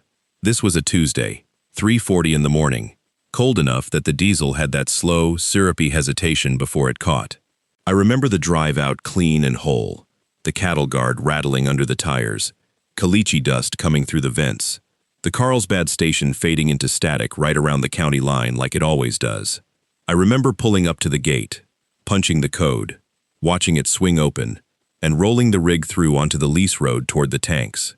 I remember it the way you remember brushing your teeth. Ordinary, filed and forgotten by the time I hit the next stop. Then dispatch flagged that ticket 2 days later for a timestamp that didn't match the delivery window, and I pulled the dashcam footage expecting 5 boring minutes to explain it away. What I got instead was the gate, chained shut, padlocked the old rusted way Renfro's foreman has used since before I started, and my truck parked in front of it, engine running, headlights washing out the frame, not moving, not 1 inch. 40 minutes on the clock in the corner, running steady the whole time, and me sitting in front of a locked gate that I would have sworn, under oath, I drove straight through. I watched it 3 more times that night, before I let myself notice the part that actually turned my stomach. It isn't that the gate was locked. Locks get changed, foremen swap them out. I could have mixed up one gate for another on hour 12 of a long shift. What I couldn't explain away was the cab. The interior camera faces back at the driver, and for stretches of those 40 minutes, not the whole time, just pieces, 4 minutes here, 6 minutes there, the seat is empty. No door opens on the outside footage. No dome light kicks on. The chime that plays every single time that door cracks. The one I've heard so many thousand times I don't register it as sound anymore. Never fires once. And still, the seat goes from occupied to empty, to occupied again. No cut, no glitch, no dropped frame between one and the other. Like the truck simply forgot I existed for a few minutes at a time, and then remembered. I told myself the card had corrupted. Cheap camera, cold weather, a bad right cycle, the kind of thing guys complain about on every trucking forum there is. I logged the ticket discrepancy as a clock error and went back to work, because that's what you do when you've got a truck payment and 4 more stops before sunup, and a kid who'll be up in a few hours whether you slept or not. It was the paper log that killed the clock error story for good. I still keep a handwritten backup out of old habit, my own writing, my own initials, Going back through that week to reconcile the ticket, I found an entry in my hand, no question. I know my own letters. For a 15-minute stop at a compressor station off Otis Road, a good 22 miles from Renfro's Gate. The time on that line lines up almost to the minute with the missing 40. Problem is, the truck's GPS trail for that night never leaves the half-mile stretch between the highway and that gate. Never goes near Otis Road. I have a stop logged in my own hand, at a place my own truck's black box says I never drove to. On a night I have a clear memory of doing something else entirely. I sat with that for 2 days before I did anything. And what I did wasn't smart exactly, but it felt necessary. I drove out to that compressor station on my day off and told myself I was just curious. The name on the fence sign wasn't one I recognized from 6 years of working that field. I called the number from my truck, not my cell, figuring a business line was just a business line. A woman picked up, gave a company name I'd never heard, and when I told her who I hauled for, she went quiet a beat too long, then said I had the wrong number, and hung up before I could ask anything else. I looked the name up that night from my phone in the truck yard. It's registered to the same P.O. box in Carlsbad as the back office address for the company I drive for. Same box. Different name on the door. That's the part that moved this from something wrong with my head to something wrong with my job. A corrupted memory card I could live with. A tired brain filling gaps on a 14-hour night I could live with. I couldn't explain why the outfit that signs my checks has a second name registered to a compressor station I have no memory of visiting. On a night my own truck says I never left a locked gate.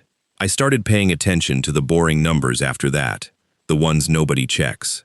My truck logs fuel burn automatically, feeds straight into the company software.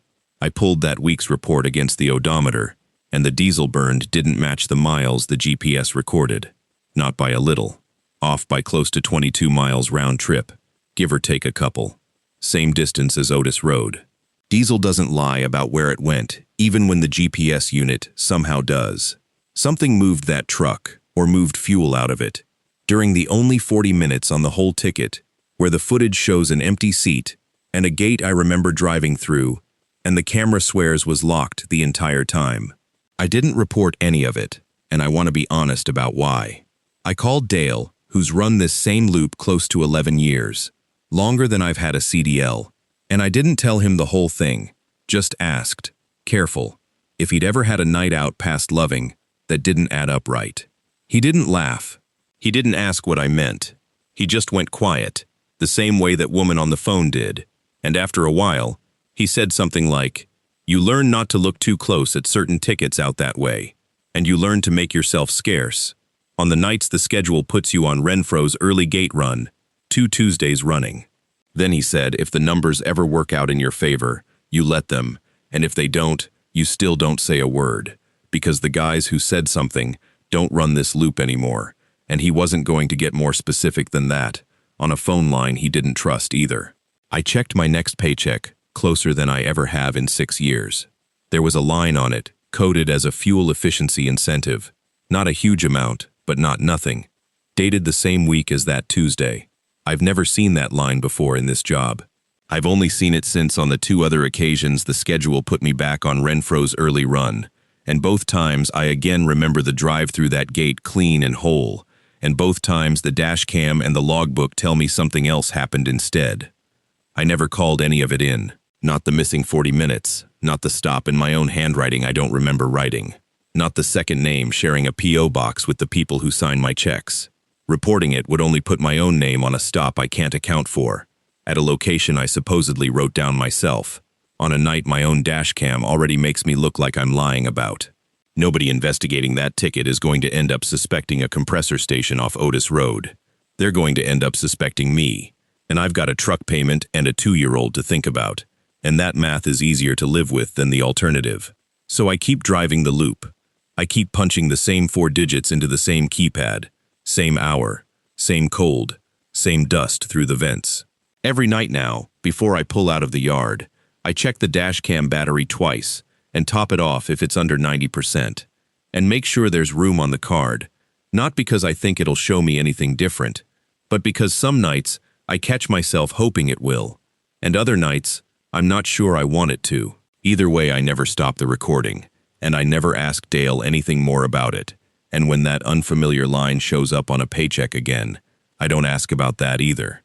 I just drive the loop and let 40 minutes stay 40 minutes and tell myself that's the safest kind of not knowing there is. Everybody always told me the night runs were the ones that would get me. Black ice on a mountain grade at 3 a.m, deer eyes catching your headlights outside Amarillo, some trucker falling asleep on the wheel around hour 11 with nothing but taillights ahead of him. That's the run people warn you about when you first sign on as a team driver. Nobody ever tells you to watch out for noon. But the run that came closest to ending me happened with the sun dead overhead, no shadows anywhere. 3 weeks into my first contract hauling team freight with a driver named Ron Kessler. Ron had been doing this for something like 22 years. Company paired us up because I was new to team driving. I'd run solo for a year and a half before that. But keeping a truck moving around the clock with someone sleeping in the back while the other one drives, that's a different animal. You trade off in blocks. One of you drives while the other logs off duty in the sleeper berth. And the whole point is the truck never really stops, except for fuel and the occasional forced break.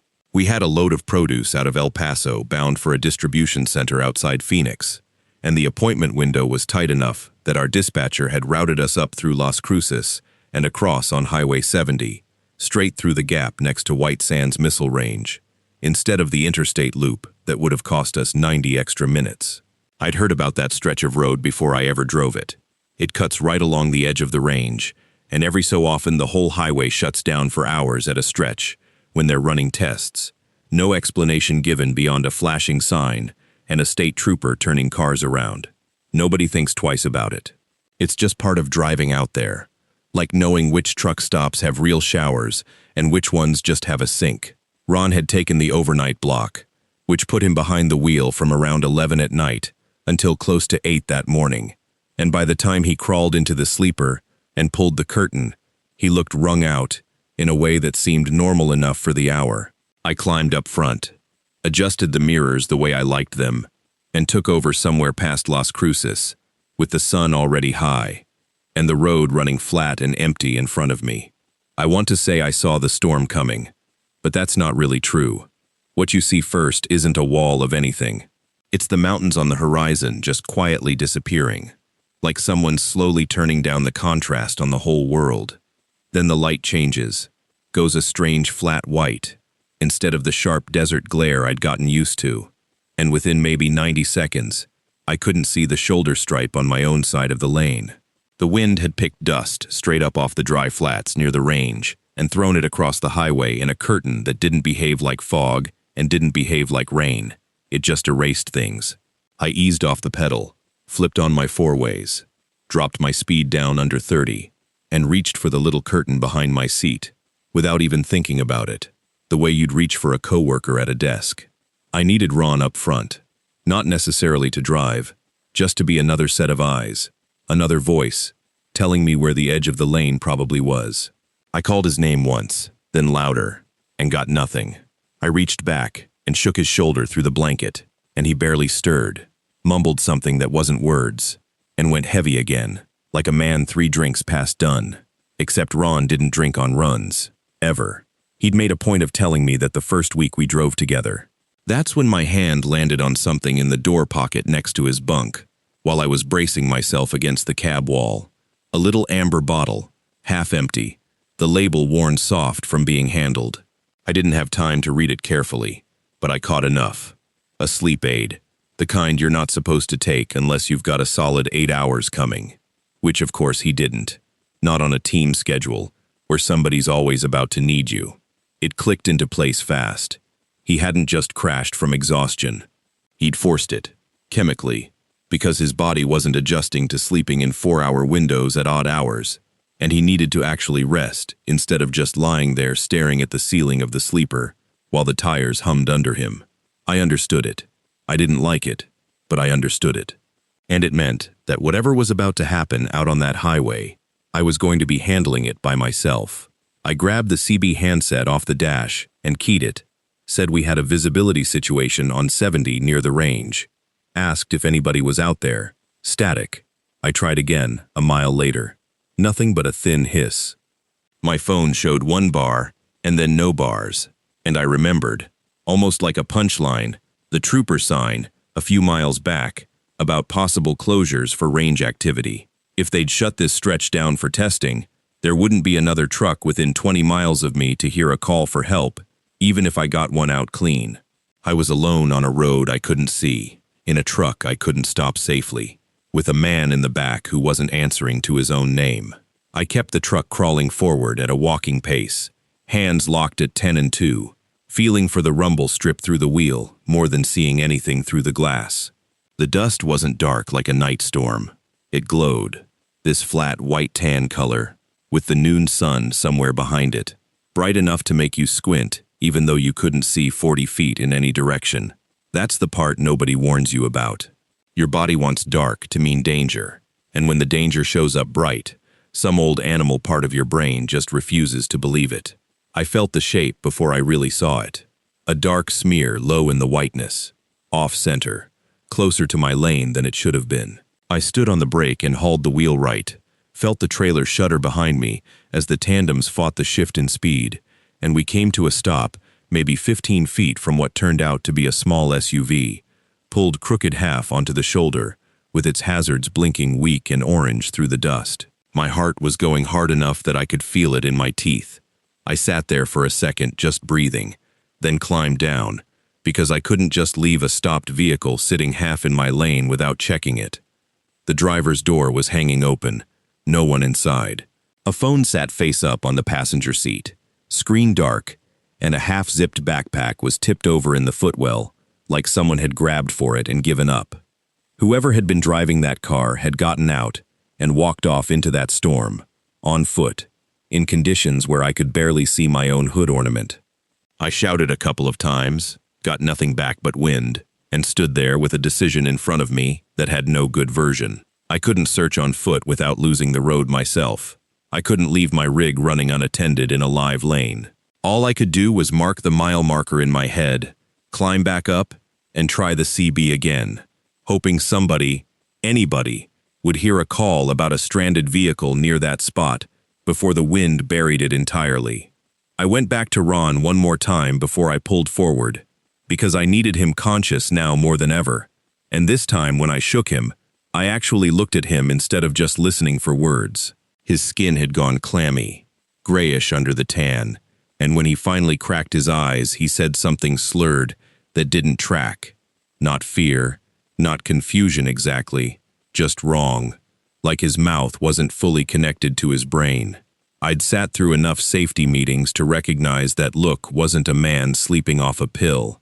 That was somebody's blood sugar crashing.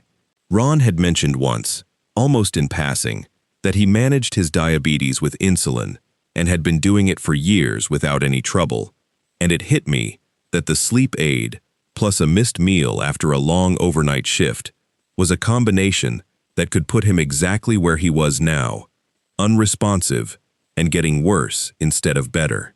I had a box of juice and a bag of hard candy in the cooler behind my seat, the kind of thing you keep around out of habit more than plan, and I climbed halfway into that sleeper with the truck idling on the shoulder in a storm I still couldn't see through, trying to get him to take in anything at all, tearing the straw wrapper with my teeth because my hands were shaking too hard to manage it clean.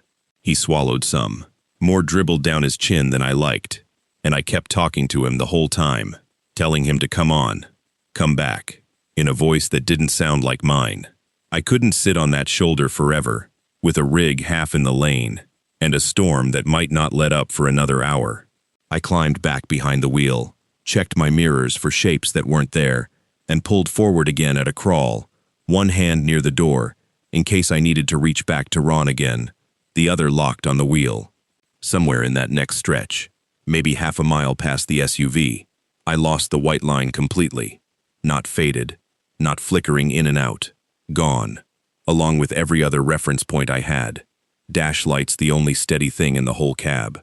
I drove on feel alone for what felt like 10 minutes, and turned out later to be closer to 50 seconds, steering by the tug of the road camber, under the tires, and the sound difference between asphalt and gravel shoulder, half expecting at any second to feel the trailer start sliding out from under me, or to meet something solid I never saw coming.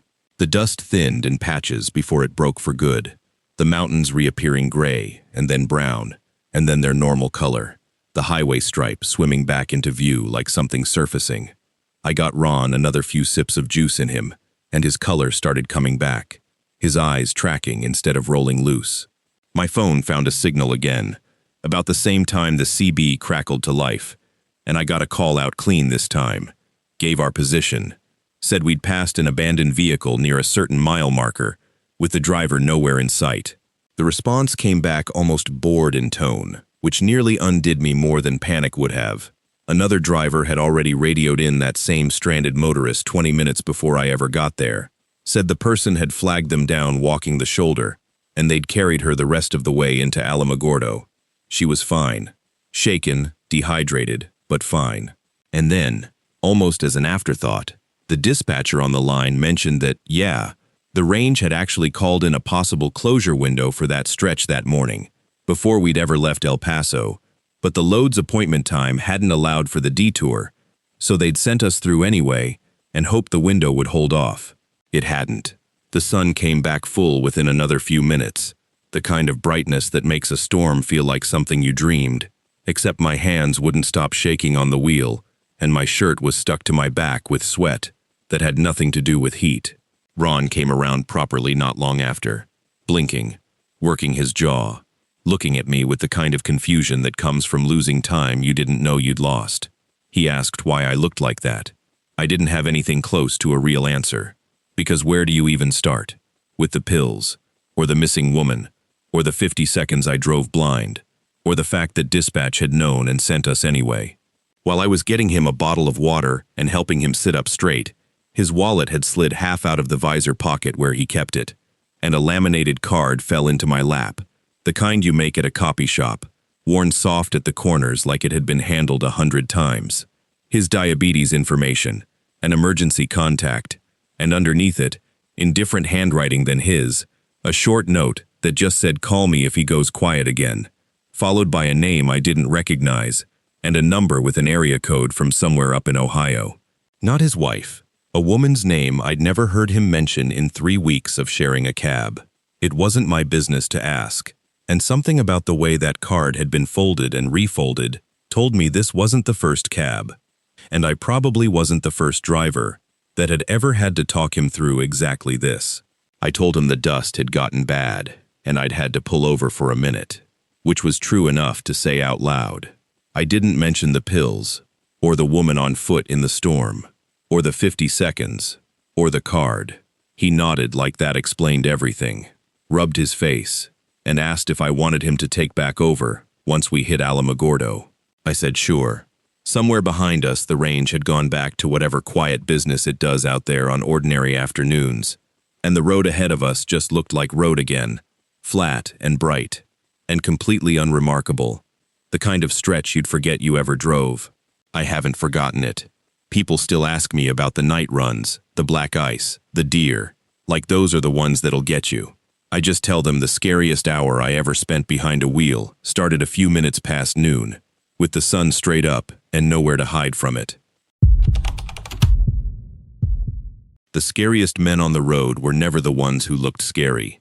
Nora had learned that a long time before this particular morning, somewhere back in her first few years of driving, when she still flinched at bikers and truck stop drifters, and paid no mind at all to the soft-spoken guy in a golf shirt with a government badge clipped to his belt.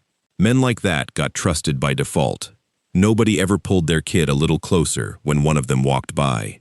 It was just past 5 in the morning when she rolled her rig down off the highway and onto the scale house apron. The kind of hour where the sky isn't black anymore, but isn't really light either. Just this flat gray that makes everything look like it's underwater. The lot was almost empty. One other truck sat cold and dark near the fence line, curtains drawn, driver asleep. No line, no chatter on channel 19. Just the hum of the scale sensors and the tick of her engine cooling as she waited for the signal to pull forward. The inspector who came out to meet her was younger than she expected, maybe mid-30s, an easy smile, The kind of guy who'd hold a door for you and mean it. He introduced himself by first name only, which struck her as friendly rather than strange at the time. He asked how the roads were coming down from the pass, commented on her trailer's paint job, made a joke about the coffee and the vending machine being older than his career. She liked him fine. In that first minute, that was the part that would bother her most later. How normal it all felt going in. The inspection started the way they always did. Logbook, registration, bills of lading, walk around, brake check, a look at her tires and lights. She'd done this hundreds of times and could tell within the first 90 seconds whether a guy was going to be quick about it or make a morning of it. This one made a morning of it. He flipped through her logbook slower than made sense, running his finger down entries that had nothing to do with hours of service, stopping on pages from weeks back, from a different state entirely. That was when the questions started drifting sideways. He asked where she was planning to lay over that night, whether she had someone waiting on her at the delivery, family in the area, a boyfriend who tracked her ETA. He asked, almost as an afterthought, whether dispatch actually called to check on her, or just pinged the truck's GPS and left her alone until the next load. She answered on autopilot, the way you answer a hairdresser's small talk, not registering yet that none of it belonged in a way station. It was the fourth or fifth question that snagged something in her. He mentioned, casually, a diner 200 miles back, a place she'd stopped at the night before for a late dinner, one she'd jotted down in the margin of her paper log out of habit, because the pie had been good and she liked to remember where. She hadn't told him that. She hadn't told anyone that. He'd read it straight off the page while pretending to check her hours, and repeated it back to her, like it was just something he happened to know, the way you'd mention the weather. She laughed it off out loud, and felt something else entirely underneath the laugh.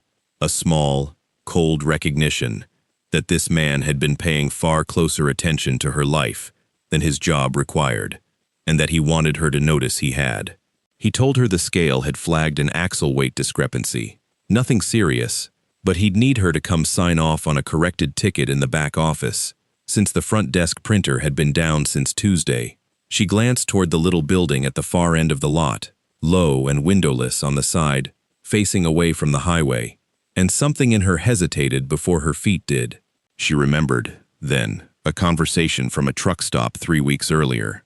2 women drivers trading stories over bad coffee, one of them mentioning in passing that the overnight guy at a station out this way took forever with women, always found some reason to walk them somewhere. Nora hadn't thought much of it then. Truckers complained about inspectors the way anyone complains about the DMV. She thought about it now. He was already walking, unhurried, talking over his shoulder about the correction needing her signature in person for liability reasons. Something about the trailer's rear axle, needing a visual he could only get from the back lot. She followed because refusing felt, in the moment, like an overreaction she'd have to explain to someone, and because he hadn't done anything you could point to yet. That was the trap of it. Nothing had happened. Everything about to happen was still deniable. The path curved behind the storage building, out past the light poles, into a stretch of gravel that didn't get much use. She looked up out of habit, the way she always checked for cameras at truck stops and rest areas, an old habit from years of driving alone, and she found one bolted to the corner of the building. It was aimed at the parking lot, at the space where trucks queued for the scale, 40 feet from where they were walking. Whoever set that camera hadn't been careless. It covered exactly what an inspector's superiors would want covered, and not 1 inch more. Something in her chest dropped the rest of the way down. Not panic yet.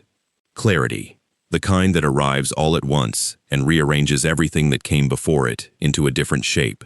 The questions about who was expecting her, the pages of her logbook he had no business reading, the walk to a spot with no eyes on it. None of it separately proved anything, and all of it together proved everything.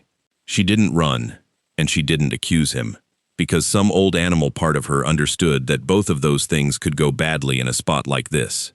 Instead, she stopped walking, pulled her phone out of her jacket pocket, and let it ring against her palm like it had actually gone off. She answered it with her dispatcher's name loud enough to carry, said, "Yeah, I'm at the scale now, running behind," said the shipper's name, and the delivery window, like she was reading it off a screen, said, "I'll call you back in 5. We're finishing up the inspection right now," and let her eyes come up to meet his while she said it, so he'd understand exactly what kind of call it was. He told her that was fine. They could finish up at the truck, his voice not missing a beat, easy as it had been all morning. She walked back the way they'd come, without turning around fully, watching him from the corner of her eye the whole way, and got up into her cab and had the doors locked before he'd made it halfway across the lot behind her. He knocked once on her door, told her through the glass that her paperwork was fine, have a safe trip, and stepped back like none of it had happened. She pulled out onto the highway with her hands shaking on the wheel, hard enough that she had to grip it at 10 and 2 just to keep the trailer straight.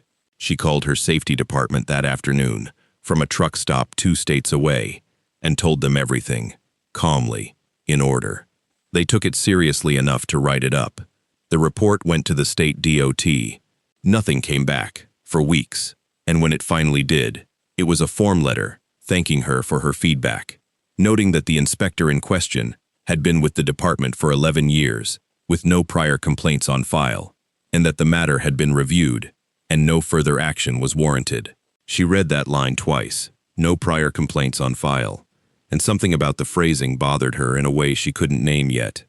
Months later, still bothered by it, she posted in a private group for women who drove long haul, the kind of group built for swapping warnings about bad shippers and unsafe lots, not usually for anything like this.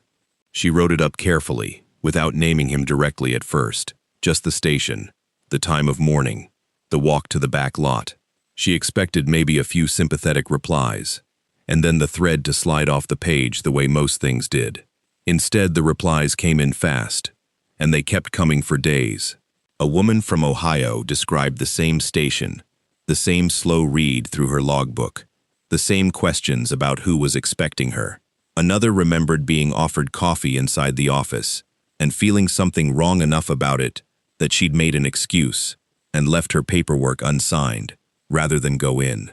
A third woman, older, said she'd stopped taking that route entirely 4 years back, after an inspector there asked her, while alone at the scale at 4 in the morning, whether her husband minded her being out on the road so much, when she'd never once mentioned a husband. Then a comment came in from someone Nora didn't know at all, a woman who said her cousin used to run that same corridor and had simply stopped, quit trucking altogether, without much explanation, around the same years the others were describing. She didn't say more than that, but the comment sat there in the thread differently than the rest, heavier, the kind of thing that made the whole conversation feel less like shared bad luck and more like a pattern somebody should have caught a long time ago. Someone in the group had a nephew who worked in local news and forwarded the whole thread along almost as a joke, the way you'd forward something you assumed would go nowhere. It didn't go nowhere. A reporter started making calls, cross-referencing personnel records across 3 states, and found what internal affairs departments apparently already had reason to know, but had never connected out loud. The same man had been quietly moved between way stations in 3 different states over 11 years, each transfer following a complaint that never made it into any file a background check would turn up. Each new posting handed to him with a clean slate, because nobody wanted the paperwork of doing anything else. Nora heard the rest of it secondhand, the way most drivers hear anything, over the radio and through the grapevine, 2 years after she'd first posted in that group. A woman named Denise, running the same corridor Nora used to run, mentioned over Channel 19 one morning that the scale house up ahead had new staff, that the old overnight guy had been let go after some kind of investigation, and wasn't that something, considering how nice he always seemed. Nora didn't explain the whole story over the radio. She just said, "Yeah, that's something," and told Denise to have a safe run, and left it there. But she drove the rest of that stretch a little differently than she used to. Windows cracked, radio low, watching the mirrors out of habit rather than fear now. Somewhere behind her, she knew, other women were driving the same road, checking the same mirrors, trusting a network that had built itself out of nothing but shared mornings, and a willingness to say something felt wrong before anyone could prove it. That was the part nobody put in the report. The system hadn't caught him. They had. I've told a lot of stories from those years on the road, The bull that got loose on I-25, outside Las Vegas, New Mexico. Not the other one. The time I hauled a load of onions through a hailstorm so bad, I pulled under an overpass and cried like a kid.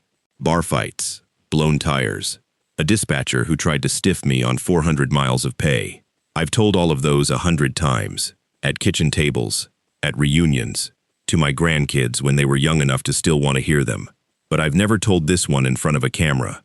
40-some years I've kept it folded up small in the back of my head, and if you asked me straight out why I'm taking it out now, I couldn't give you a clean answer.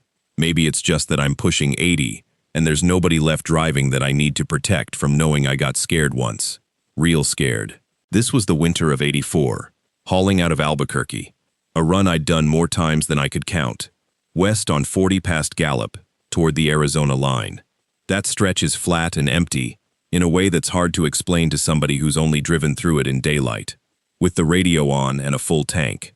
At 2 in the morning, in December, with your headlights, the only light for 10, 15 miles in either direction. It's a different road. I had a rule by then, 3 years into driving, never stop for anybody after dark on that stretch. Didn't matter what they were waving. A flashlight, a shirt, their own arms. You radio it in if you've got a signal, and you keep rolling. I saw the fire before I saw the people. A barrel fire, off the shoulder, maybe 30 yards back from the blacktop, throwing that orange light up into the dark, the way a fire does when there's nothing around to compete with it. Then the shapes around it, and one shape breaking off from the rest, moving toward the road, arms up. I started slowing before I'd even decided to. I want to be honest about why, because it's the part I still turn over. In the swing of my headlights, I caught what looked like a kid, small, bundled up. It's standing a little apart from the grown shapes, and I have kids of my own now. But I didn't then. I was 26, and I still felt something pull tight in my chest at the idea of a child stranded out there in that cold. So I broke my own rule. I started downshifting. That's the first thing I go back to. Lying awake some nights even now. Not what happened after. Just that moment of deciding. Against every rule I'd set for myself. Because of a shape I saw for maybe 2 seconds in bad light. I've never been able to decide if that makes me a good man, or just a lucky one who almost wasn't. As I came down through the gears, my headlights swept wider across the group, and that's when the second thing hit me. I started counting without meaning to, the way you do, and I couldn't make the number work. There was a car back there, an old sedan, dark-colored, pulled half onto the shoulder, at an angle, like it had drifted, rather than been parked. But there were easily a dozen people standing around that fire. You don't get a dozen people out of one sedan. Not even close.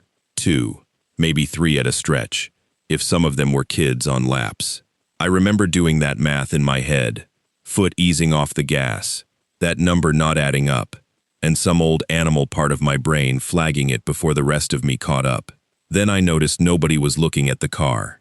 That was the third thing, and it's the one that really turned my stomach cold, because it happened slow. It built. Nobody had the hood up. Nobody was crouched by a tire. Nobody was even glancing back at their supposed dead vehicle, the way stranded people do. The way you check on a sick thing every few minutes even when there's nothing you can do. They were standing in a loose half circle around that barrel, and every one of them, every single face I could make out in that orange light, was turned toward me.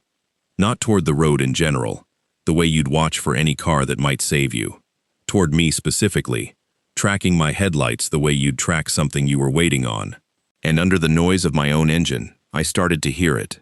Low, almost under the wind. Some kind of sound, coming off that group. Not words I could catch, just a rhythm, rising and falling together, all of them in time with each other. I was almost stopped by then, 40 feet out, 30, and I remember thinking, clear as anything, that a fire built for warmth doesn't need to throw that much light.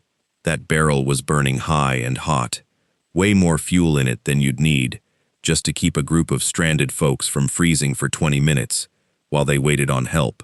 It was built to be seen, from a long way off, from exactly the distance a truck's headlights would first pick it up, coming around that bend. I didn't have a word for what that meant yet. I just felt it land in my gut, like a dropped tool.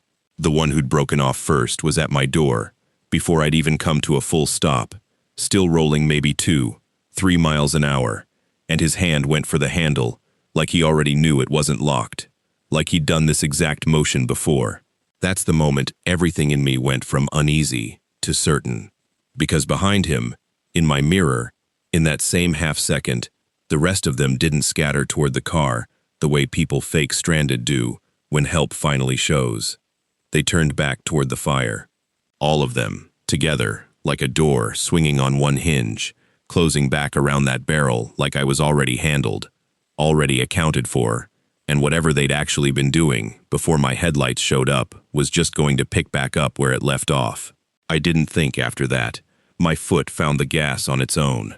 The door handle rattled once, hard, and I heard something hit the side of my trailer as I pulled away. A hand, a fist, I never knew which. I ran that engine harder than I should have for the next 50 miles, watching my mirrors more than the road, and I didn't stop. Not for gas, not to relieve myself, not for anything, until I saw the lights of a truck stop outside Holbrook and pulled in shaking so bad I could barely get the door open. I never called it in. That's the part younger drivers always give me a look about when I finally tell it. No highway patrol, no dispatcher, nothing on the CB that night beyond me, going quiet when a buddy tried to raise me for 45 minutes straight. I told myself I'd imagined half of it, that stranded people can look strange in bad light, that fear does funny math. I mostly believed that story for a few months. Then, come spring, I was sitting in a diner outside Grant's with a couple other drivers, and one of them, older guy, mentioned almost in passing that a fellow named Ruiz, who used to run that same corridor for a produce outfit out of Phoenix, hadn't turned up for 2 loads running. Company's line was he'd just walked off the job, wasn't the first driver to do that, wasn't going to be the last. Nobody filed anything more than a missing persons form his sister put in months later, and even that went nowhere, because a grown man skipping town isn't exactly a police priority. I sat there with my coffee going cold and didn't say a word about my own night out there. I just asked, quiet as I could, whereabouts he usually ran, and the answer was the stretch west of Gallup. Same road, same season, near enough.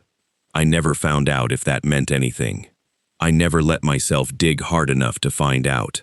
But from that day on, I started routing around that whole section whenever I could, adding 40 minutes through Grants and back up, telling dispatch it was construction, telling myself it was nothing, and doing it anyway, every single run, for the next 20 years I drove. I'm telling you this now because of my grandson, if you want the honest reason. Couple months back, he showed me a clip somebody'd posted, dashcam footage off some young driver's truck, grainy, night, a barrel fire off the shoulder, and a handful of shapes standing around it. The driver's voice on the audio saying something about how they didn't like the look of it and weren't stopping. Comment section was full of people saying it was nothing, staged for views, some old ghost story dressed up for the internet. But I recognized that bend before the driver even said where he was. I recognized the angle that fire was sitting at, and how far off it could be seen. I haven't driven that road in over 15 years. Retired now, no reason to. But I still, to this day, if I'm riding with my son, and he goes to take 40 west, past Gallup, I ask him to swing up through Grants instead. He thinks it's just an old man's habit. Maybe it is. I've never once been able to make myself explain why. Until now. New Mexico doesn't look like flash flood country until it is. Most of the year, the land around Carrizozo is the color of a paper bag, cracked open in 1,000 dry washes that haven't carried water since spring, if they carried it then. You drive across them without noticing there's a crossing at all, just a dip in the asphalt and a culvert marker half buried in sand. Dana had lived near the Malpais long enough to stop seeing the warning signs, the way you stop hearing a clock in a room you sit in every day. She'd spent the day at her friend Carla's place outside Ruidoso, pulling her 2 horses out of summer pasture, and the loading had taken twice as long as it should have, because the younger mare didn't want anything to do with the trailer ramp. By the time she got both animals tied in and the gate latched, the afternoon was already leaning toward evening, and she still had better than an hour of driving ahead of her before she'd be home in time to meet the farrier the next morning. She almost took the highway. That was the thing she kept coming back to later, turning it over like a stone in her pocket. She almost took the same road she always took, the one she knew, every dip and blind curve of it memorized from a decade of driving it. But 2 miles out of Ruidoso, she hit a line of brake lights and a state trooper waving cars onto a detour. Something about a rolled fuel truck blocking both lanes. Cleanup crews still an hour out. The detour sign pointed her onto a county road she'd never had a reason to use. A strip of chip seal asphalt that cut straight across open range toward the lava flows. And she took it, because there wasn't another choice that didn't cost her 3 hours she didn't have. The sky over her, the whole drive out, stayed the color of a ripe peach, cloudless and easy. That was what made it hard to take seriously later, explaining it to people who hadn't been there. Off to the north, stacked up over the Capitans, there'd been a wall of gray she'd clocked without really registering. The kind of buildup that happens most July afternoons in that country, and usually just sits over the mountains and rains itself out before it ever reaches the flats. She'd grown up watching storms do exactly that, break themselves apart on the high ground, and never make it down. She had no reason yet to think this one was different. Her phone buzzed once on the passenger seat, a text from her sister asking if she was close, and she glanced at it at a stop sign and thought she'd answer. Once she was back on pavement she recognized. She never got the chance. Somewhere in the next 15 minutes the bars dropped from 2 to 1 to nothing, the little circle spinning next to the message she hadn't sent, and it stayed that way for the rest of the drive. She didn't clock that either. Not really. Not as anything more than an annoyance. People lose signal out there all the time. She passed a rusted sign standing crooked on a T-post, the kind the county puts up at every low crossing, a wash gauge marked in feet, and under it, faded almost past reading, the words about not entering when flooded. The wash underneath it was bone dry, pale sand, with a thread of green tamarisk growing up out of the middle of it, and she didn't so much as lift her foot off the gas. You see those signs at every arroyo in that part of the state. Most days, they're talking about a flood that isn't coming.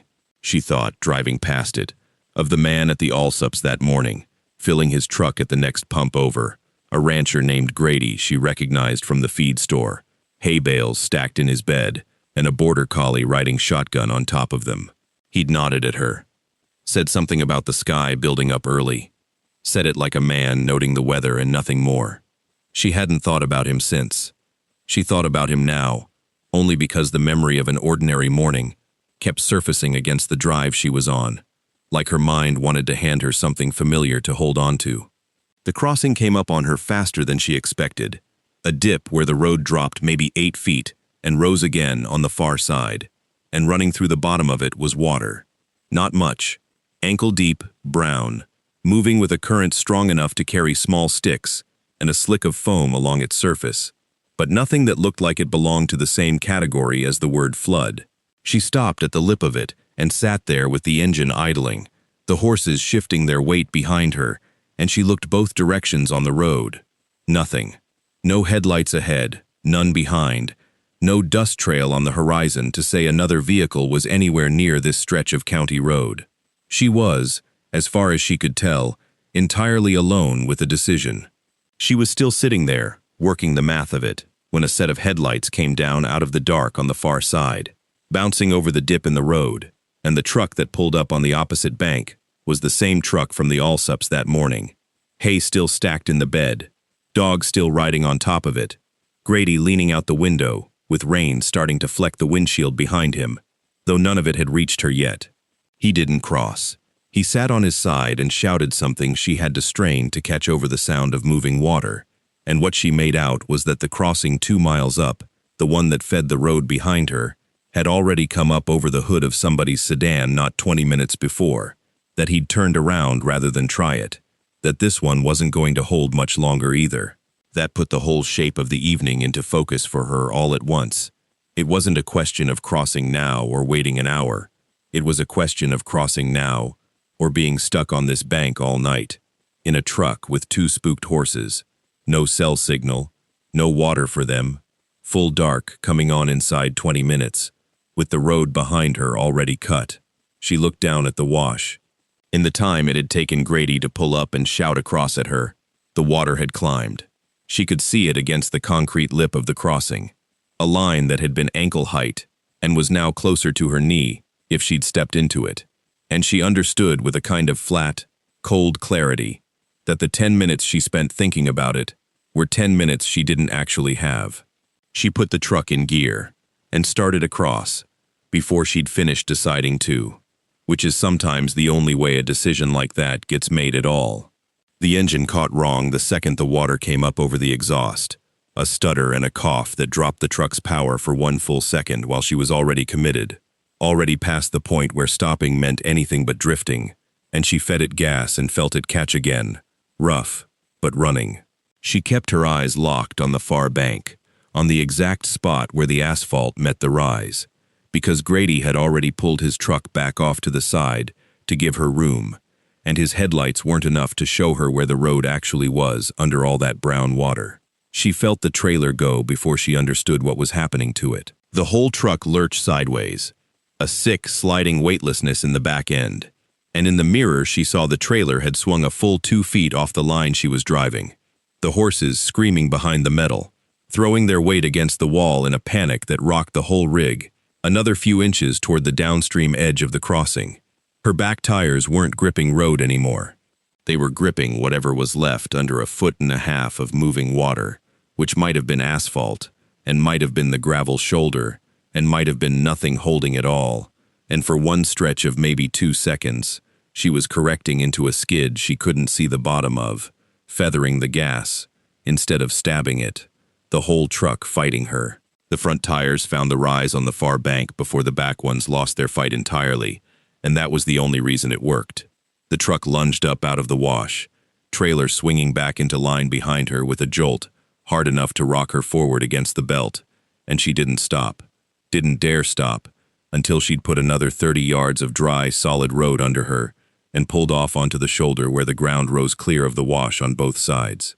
She sat there with both hands still locked on the wheel for a long time.